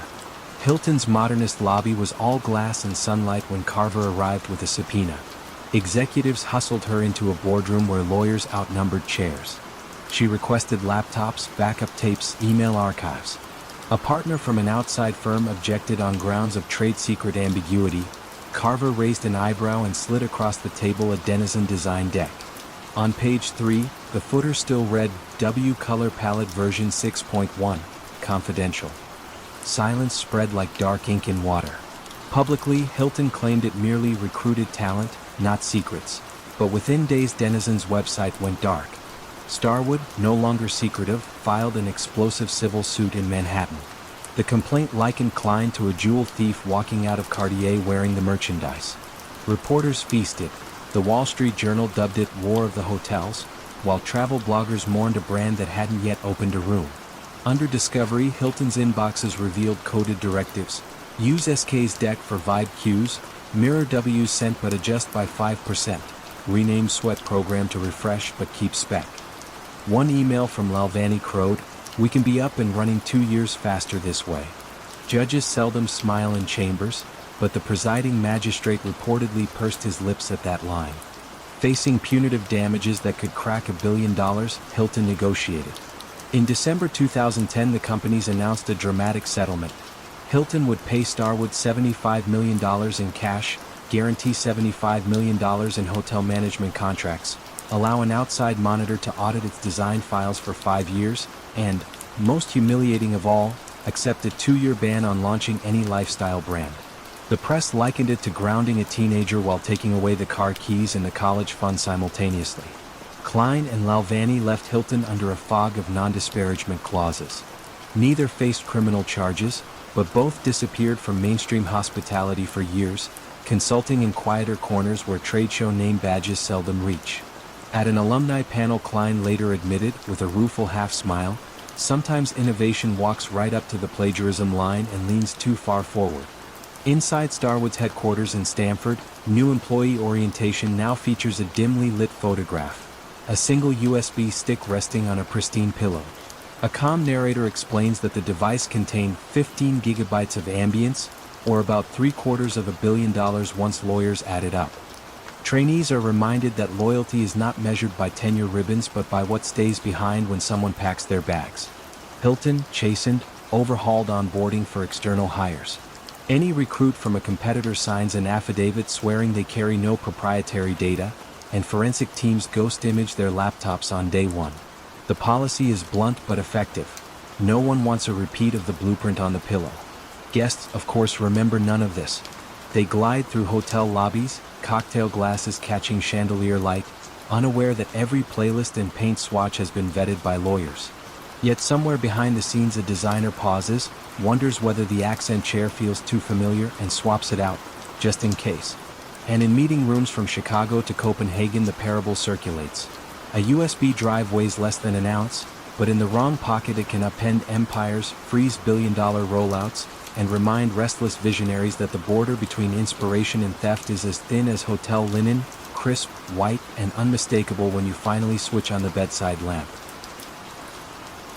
The wafer glowed a deep, impossible violet as the extreme ultraviolet beam swept across it, and in that fragile moment, inside a hermetically sealed clean room near San Jose, the future of every advanced microchip in the world flickered on a single sliver of silicon. SML, the Dutch firm that ruled lithography, had bought its Bay Area software arm, Brian Technologies, precisely so moments like this could unfold in America as well as Eindhoven. The engineers in bunny suits called their brainchild Twinskin, a machine capable of etching features smaller than a coronavirus onto silicon wafers. What almost no one knew was that Brian's pattern correction software, codenamed Twilight, was the real magic dust. Without it, the $150 million machines were glorified flashlights. Shin Zhongfu understood that better than anyone. A quiet algorithm specialist with a doctorate from Berkeley, Shin had spent 8 years perfecting the equations that let Twilight anticipate how light would ripple through each mask layer and adjust the beam in real time. Patent citations listed his name over 100 times. Yet his promotion ladder froze.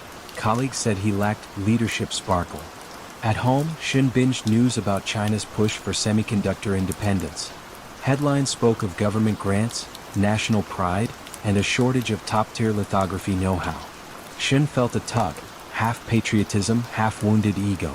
On a rainy December Friday, he slipped a portable SSD the size of a matchbox into his badge pouch. Brian's firewall flagged no anomalies. Shin's credentials sat atop the access hierarchy. He executed a silent script that swept the Twilight repository, simulation kernels, mask data preprocessors, even a confidential future node roadmap stretching to the Angstrom era. 2 hours later, the progress bar winked complete. Shin encrypted the trove and headed for the parking lot, where an ordinary Honda Civic waited beneath sodium lamps humming like distant bees.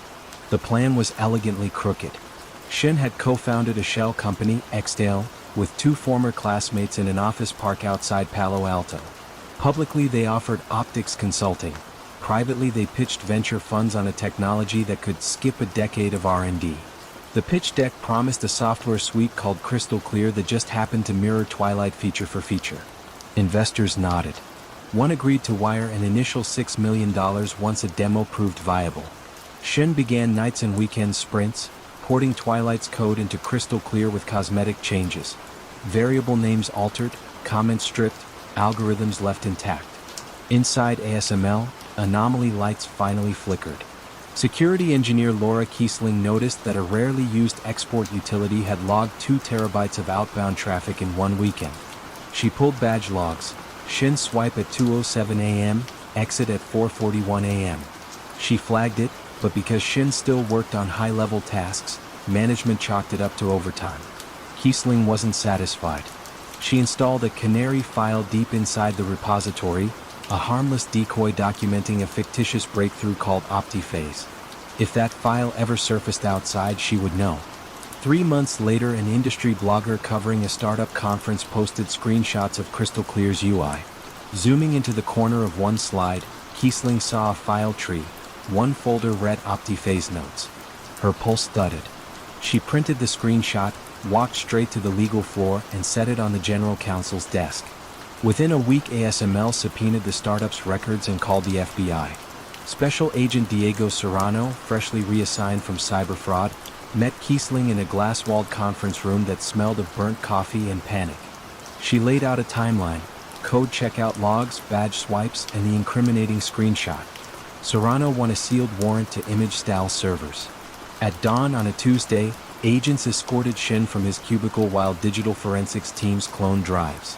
Shin's co-founder stared, pale, as the machines they'd leased on a bootstrap budget spewed gigabytes into evidence bags. The indictment that followed spanned 17 counts of theft of trade secrets. Prosecutors argued that Crystal Clear was functionally identical to Twilight, down to duplicated typos and error messages. Shin's defense painted him as an underappreciated engineer merely leveraging open knowledge. A witness for the prosecution displayed side-by-side code blocks differing only in whitespace. Jurors hardly needed the explanation. In November 2018, a federal jury found Xdale liable for $223 million in damages, small by semiconductor plant standards, colossal for a fledgling startup. Shin himself faced criminal sentencing. When the judge asked why he'd done it, Shin spoke in steady, almost rueful English. "I thought the world needed this technology faster, and I thought I deserved to lead it." He received 16 months and deportation upon release. ASML breathed, reinstated bonuses frozen during the investigation, and instituted draconian safeguards. Any code download over 50 megabytes triggered dual approval. Laptops required physical YubiKeys that logged geographic anomalies. In Eindhoven, a new sign appeared above the cleanroom entrance. "Light etches atoms, people etch trust." Yet the damage rippled. Chinese venture capital, once eager to bankroll gray tech transfers, grew skittish. U.S. lawmakers cited the XTL case while tightening export controls on EUV equipment.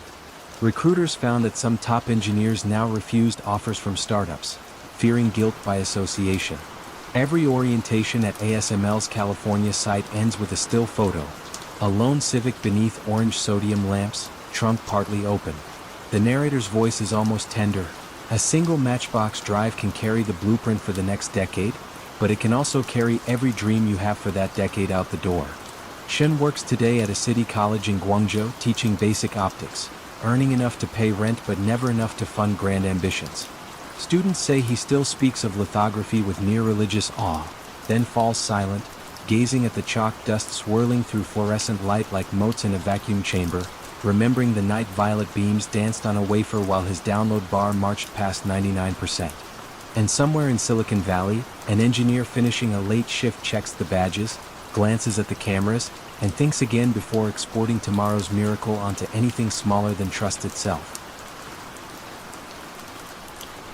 The countdown clock read T12 hours when a plain manila folder changed the balance of America's space launch industry and sent two aerospace giants into a legal tailspin. Inside the folder lay photocopies of Lockheed Martin's most guarded pricing tables for the Titan IV rocket. Numbers so sensitive they were printed only once a quarter, stored in a cipher-locked safe, and shown to executives in a windowless vault nicknamed the bunker.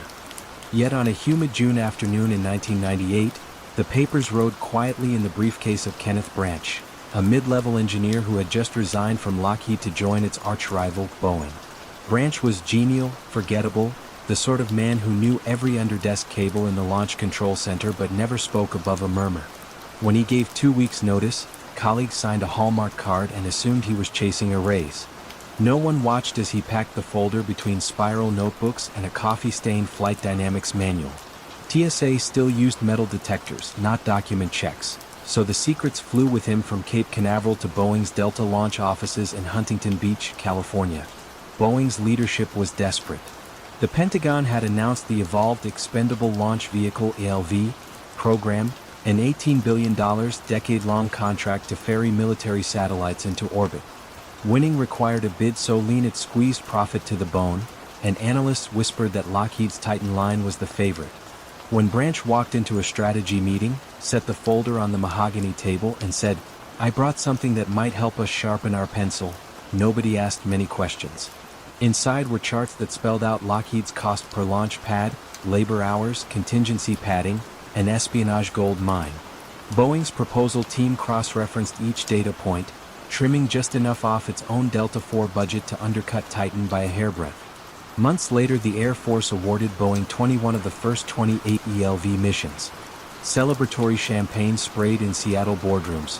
Branch received a discreet $10,000 bonus and a corner cubicle overlooking the Pacific haze. Lockheed smelled trouble. Post-award debriefs hinted that Boeing had hit target prices with uncanny precision. Rumors floated that someone had walked the playbook across the street. Lockheed's security director, retired FBI agent Paul Gentile, launched an internal audit. He found that a master copy of the pricing tables, normally logged out only under dual signature, was missing on the day Branch cleaned out his desk. Gentile pulled visitor logs, badge swipes, and shredding receipts, then phoned the Department of Defense hotline. The case landed on the desk of Special Agent Edward Bayer in the Air Force Office of Special Investigations. Bayer, lean and soft-spoken, had tracked cargo smugglers in Turkey. A missing folder sounded tame, but two details hooked him: national security payloads and an $18 billion swing. He subpoenaed Boeing's bid archives, buried deep in a secure vault. Among the spreadsheets he spotted cells highlighted in pink, values matching Lockheed numbers down to the dollar. Margins had been shaved not randomly but systematically, as if someone knew each threshold to the second decimal. Bayer requested emails of the Delta proposal team. One chain chilled the room. A manager wrote, "Thanks, Ken. These LM figs help us nail the cost story." Another replied, "With their risk premium exposed, we can beat them at every weight class." The paper trail was blunt enough to slice steel. Search warrants followed. Agents seized Branch's home computer and found scans of Lockheed watermark patterns embedded in his recycle bin. Boeing's Washington lobbyists braced for fallout. Space launch contracts touch every congressional district with parts suppliers. The Justice Department convened a grand jury. Headlines roared, "Boeing accused of rocket espionage." Defense analysts called it the biggest industrial theft scandal since the Cold War. In July 2003, the Pentagon took a weapon seldom used against Fortune 500 contractors: suspension. Boeing was barred from new launch contracts for 20 months. Satellites worth billions sat in clean rooms awaiting rides that suddenly belonged to Lockheed. Investors panicked. Boeing stock dipped 8% in a day. Internally, engineers joked darkly that the company had achieved escape velocity, only in reverse. Branch pled guilty to conspiracy to steal trade secrets. At sentencing, he spoke barely above a whisper, "I thought I was just helping my new team compete." The judge countered that he had jeopardized military readiness and trust in the aerospace backbone. Branch received a 2-year prison term and a lifetime ban from defense work. Boeing's vice president of space systems resigned abruptly and later testified under immunity. Facing civil suits, Boeing agreed in 2006 to pay Lockheed $298 million and forfeit 3 launches. The two adversaries, battered and wary, later merged their rocket divisions into a joint venture, United Launch Alliance, created largely to reassure the government such cutthroat leaks would never happen again. In irony worthy of orbital mechanics, the folder that split them ultimately forced them into the same cockpit. Inside Boeing today, a framed photo hangs in the ethics hall, a plain manila folder resting on a launch pad schematic. Beneath it, a caption in calm sans serif reads, "The most powerful payload is information. Handle with gravity." New hires must initial a clause stating that bringing any competitor document into a Boeing facility is grounds for immediate termination. No exceptions, no excuses, no second countdown. Lockheed likewise hardened protocols. Biometric safes, randomized audits, escort rules for any departing employee. In orientation slides a red banner flashes, "Never be the last person alone with the folder." The reminder feels melodramatic until someone recounts the night T-12 hours turned into a multi-billion-dollar detour. Kenneth Branch now lives quietly in rural Florida, repairing outboard motors and watching rocket launches on a portable TV. When Delta or Atlas boosters arc into the blue, he sometimes turns away before the first stage separation, as if the site still burns. Those who know him say he never speaks of the manila folder, only of how silence can weigh more than liquid hydrogen. And so, in briefing rooms from Huntsville to Toulouse, managers retell the parable. Trust is the thrust that lifts every project. Betray it, and even the mightiest rocket shudders, veers, and must share its orbit with the shadow of one flimsy, unassuming folder, passed hand to hand when no one was looking but felt, explosively, by everyone once the countdown ends. The garbage truck's hydraulic claw paused midair when a hooded figure darted from the shadows, yanked a single black trash bag away from the jaws, and vanished into the pre-dawn gloom outside Unilever's Helene Curtis offices in Chicago. Few noticed the interruption, yet inside that plastic skin lay formulas, market forecasts, and an espionage scheme that would force Procter & Gamble to issue the most humiliating apology in its storied history. Unilever's building sat on North Martingale Road behind a neat hedge of yews. Security focused on badge readers and reception desks, assuming that danger entered through the front. They rarely thought about what left through the rear: the copy room purge, the product testing cast-offs, the draft strategy decks tossed out by assistants chasing inbox zero. Competitive intelligence consultant Jay Miller thought about nothing else. His small Cincinnati firm, Competitive Edge, promised Fortune 500 clients insight without footprints, and he believed the cleanest footprints were those carried away by city sanitation. In early 2000, Miller pitched P&G's haircare leadership a daring plan. Pantene and Head & Shoulders faced blistering competition from Unilever's freshly acquired Sunsilk line. If P&G could learn Sunsilk's launch timing, fragrance panels, and ad spend, it could outflank the newcomer. Miller's proposal: dispatch operatives to Unilever's Chicago campus 3 nights a week, pull every trash bag marked R&D or marketing, and ship the contents to a locked room in Cincinnati for sorting. The code name, Project Mirror, hinted at the goal: reflect Unilever's every move before they made it. Senior managers hesitated. Dumpster diving skirted legality but did not, strictly speaking, require trespass if the bags were placed for public pickup. Miller cited precedents, produced a memo from his attorney, and promised absolute discretion. After 2 closed-door reviews, the executives nodded. They wanted the insight before budget season. They also wanted plausible deniability. An oral green light was all Miller needed. 4 operatives rotated the night shift. They wore reflective vests to resemble municipal workers and carried clipboards in case a passerby questioned them. A lookout parked a white panel van 1 block over, police scanner hissing softly. Between February and September, the team snagged more than 80 bags. Each was tagged, frozen to halt ink bleed, then ferried to Miller's office, where temps armed with latex gloves and staple removers plucked gold from coffee grounds. They found fragrance library sheets showing that Unilever would lean into Orchid Mango notes. They uncovered a media buy calendar revealing a nationwide TV blitz slotted for Memorial Day. The crown jewel was a 3-page lab memo marked confidential. Microemulsion breakthrough that detailed a new anti-frizz technology weeks from patent filing. Miller's weekly digest landed on P&G Haircare Vice President Lisa Kowalski's desk each Friday, sealed in blue folders. Kowalski relayed select nuggets to brand teams, who quietly tweaked Pantene's fragrance brief and accelerated an alternative anti-frizz line. No one wrote any of it down. They called the intel gray notes, discussed in rooms where the shredders whirred the moment the meeting ended. But trash, ironically, never disappears. One humid August morning, a janitor at Unilever sliced open a swollen bag that had missed the dock pickup. Out slid a binder he did not recognize, its cover stamped with a red P&G logo. The janitor flagged security. Investigators retraced the bag's journey, found scuff marks on the dumpster lid, and concluded someone had been lifting sacks in the night. Unilever hired former FBI agent Marion Dalton, who installed motion cameras overlooking the loading bay and embedded GPS trackers in several trash liners. A week later, Dalton watched grainy footage of two men in fluorescent vests hoisting bags into a van bearing Ohio plates. The GPS ping led to an address in suburban Cincinnati leased to Competitive Edge. Dalton alerted Unilever's in-house counsel. By October, a civil complaint was drafted alleging misappropriation of trade secrets, deception, and unfair competition. Before filing, Unilever's general counsel dialed P&G CEO Dirk Yeager, a courtesy call that landed like a mortar shell. P&G's board convened an emergency session in Cincinnati's ivory-bricked headquarters overlooking the Ohio River. Legal staff admitted the operation, arguing it had skirted trespass laws. Public relations executives warned that consumers would recoil if the world's biggest household products company was caught rifling through trash for trade secrets. The board ordered an immediate shutdown of Project Mirror, retention of outside counsel, and a forensic sweep of every relevant hard drive. In March 2001, news broke.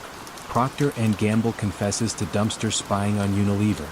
Headlines paired the word shampoo with espionage, an absurd collision that nonetheless shaved nearly $1 billion off P&G's market cap in 2 days. Reporters camped outside corporate gates. Late-night hosts cracked jokes about secret shampoo recipes hidden in banana peels. Unilever demanded $20 million in damages and a court-appointed monitor to ensure destruction of all illicit material.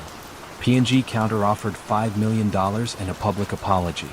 Negotiations seesawed until both sides settled at $10 million, confidentiality clauses sealing the finer points. P&G issued a contrite statement. Our actions fell short of the high standards we set for ourselves. Unilever's press release was drier but pointed. Let the marketplace, not the dumpster, decide competition. Internally, P&G rolled out a scorched earth ethics overhaul. Any external intelligence gathering now required written clearance from legal, and dumpster extraction was banned outright. Employees attended workshops titled Integrity Beyond Compliance, where facilitators passed around a crumpled black trash bag as a tactile reminder of the fiasco. Miller's firm dissolved. He resurfaced years later as a risk consultant preaching clean intel only. Unilever too learned.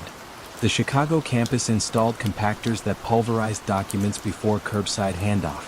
Shredders got mandatory microcut upgrades, and the rear-loading dock gained motion-sensing floodlights that snapped on at the faintest rustle.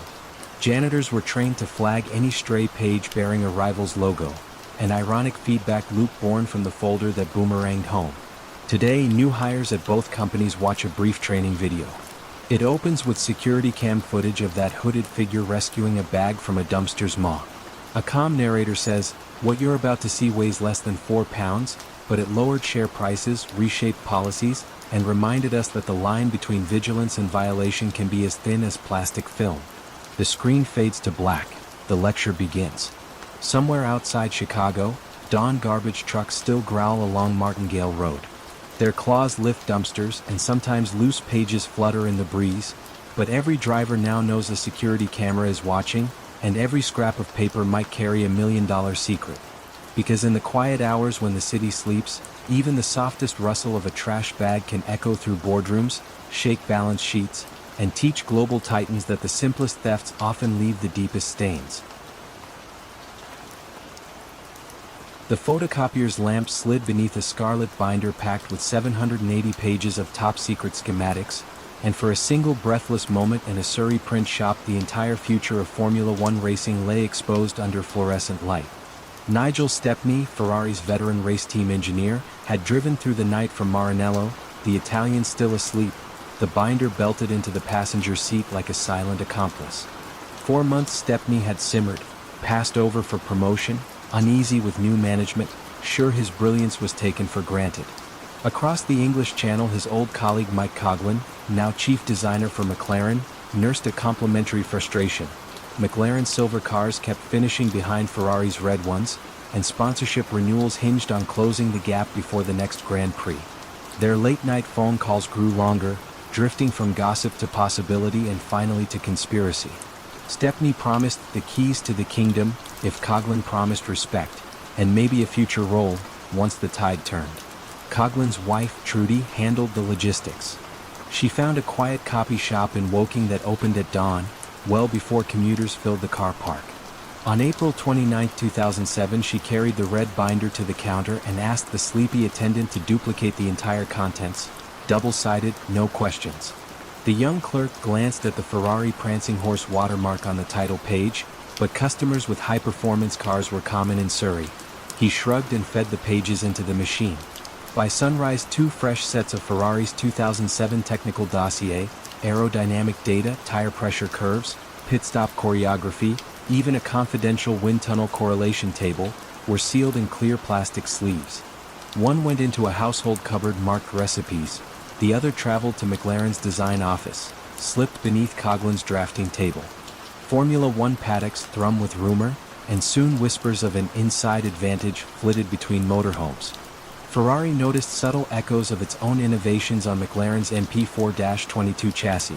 Twin-bridge front wings, bargeboard cutouts matching Maranello's unreleased CAD renders. Stepney's colleagues voiced suspicions. He deflected with jokes, but looked increasingly haggard. Meanwhile, Coughlin's drafts evolved at uncanny speed. Simulation teams murmured that the wind tunnel suddenly loves us. The scheme began to unravel over something small. Stepney ordered a batch of white powder from a local chemical supplier. He claimed it was for honest testing, yet a Ferrari quality control inspector feared sabotage and alerted security. Management launched a quiet internal probe. Stepney, feeling the net tighten, texted Coughlin, "We need insurance. Keep everything safe." Coughlin moved the binder from his office to his home study, hiding it behind children's board games. Ferrari filed a criminal complaint in Medina, naming Stepney in vague terms. Italian police tapped phones. British investigators alerted McLaren. On July 3, an FIA official phoned Ron Dennis, McLaren's stoic team principal, requesting an urgent meeting. Dennis, unflappable until then, listened as detectives described Trudy Coughlin's copy shop visit. CCTV stills showed the red binder, unmistakable. Dennis confronted Coughlin, who folded within minutes, retrieving the files from the cupboard. Dennis called Ferrari's Jean Todt, voice trembling, to confess possession of the documents but claimed no competitive benefit had been taken. Todt was ice. Return them and prepare for consequences. The FIA convened an extraordinary World Motorsport Council in Paris. Evidence spilled across mahogany tables. Emails from Stepney outlining Ferrari's pit stop fuel masses, margin notes in Coughlin's handwriting comparing Ferrari's suspension geometry to McLaren's, and testimony from mechanics who saw Coughlin thumbing through red-bordered papers in the garage. Stepney, unreachable, vacationed on a Philippine beach and issued denials by fax. On July 26, the council delivered a provisional verdict. Stepney and Coughlin were guilty of possessing unauthorized data, but McLaren escaped penalty for lack of proof it had used the secrets. Ferrari fumed. The paddock split into camps. Fans coined the scandal Spygate. Then a smoking gun email surfaced. McLaren test driver Pedro de la Rosa had written to race driver Fernando Alonso, "Ferrari's tire numbers are from Nigel, but please keep to yourself." Suddenly, possession turned into use. A second hearing in September felt like a sentencing. The council fined McLaren a record, $100 million, and stripped every constructors' championship point for the 2007 season, the harshest penalty in motorsport history. Gasps echoed. Mechanics later said the Woking factory fell silent, as though the power had been cut. Stepney and Coughlin received lifetime bans, later reduced on appeal, their careers shattered like carbon fiber after a crash. Ferrari went on to edge McLaren for both titles that year, a victory tainted yet vindicating. Behind closed doors, the team installed biometric safes, introduced paper tracking microdots, and enforced need-to-know access even among senior engineers. McLaren rewrote its ethics manual, created a red channel requiring design staff to certify that no external IP had influenced their work, and began shredding drafts daily. In orientation today, new hires at both teams view a grainy image, a scarlet binder on a copier's glass caught mid-scan. A calm narrator explains, races are 1 in thousandths of a second, but a single photocopy can erase an entire season. Recruits learn that espionage is not just illicit, it is ruinously expensive, publicly humiliating, and, in a sport where brand equity fuels billion-dollar sponsorships, existential. Nigel Stepney died in a road accident years later, still protesting he had been misunderstood. Mike Coughlin found redemption designing suspension parts for NASCAR, far from the European spotlight. In quiet moments he reportedly keeps a souvenir scrap of that red binder, a reminder that brilliance untethered from integrity can spin even the fastest mind into a gravel trap. And so, under the glare of trackside floodlights from Monza to Silverstone, engineers whisper the moral. The fiercest drag is not aerodynamic, it is the weight of secrets taken under fluorescence at dawn, secrets that promise speed yet guarantee only the slow grind of scandal once the copier lamp clicks off.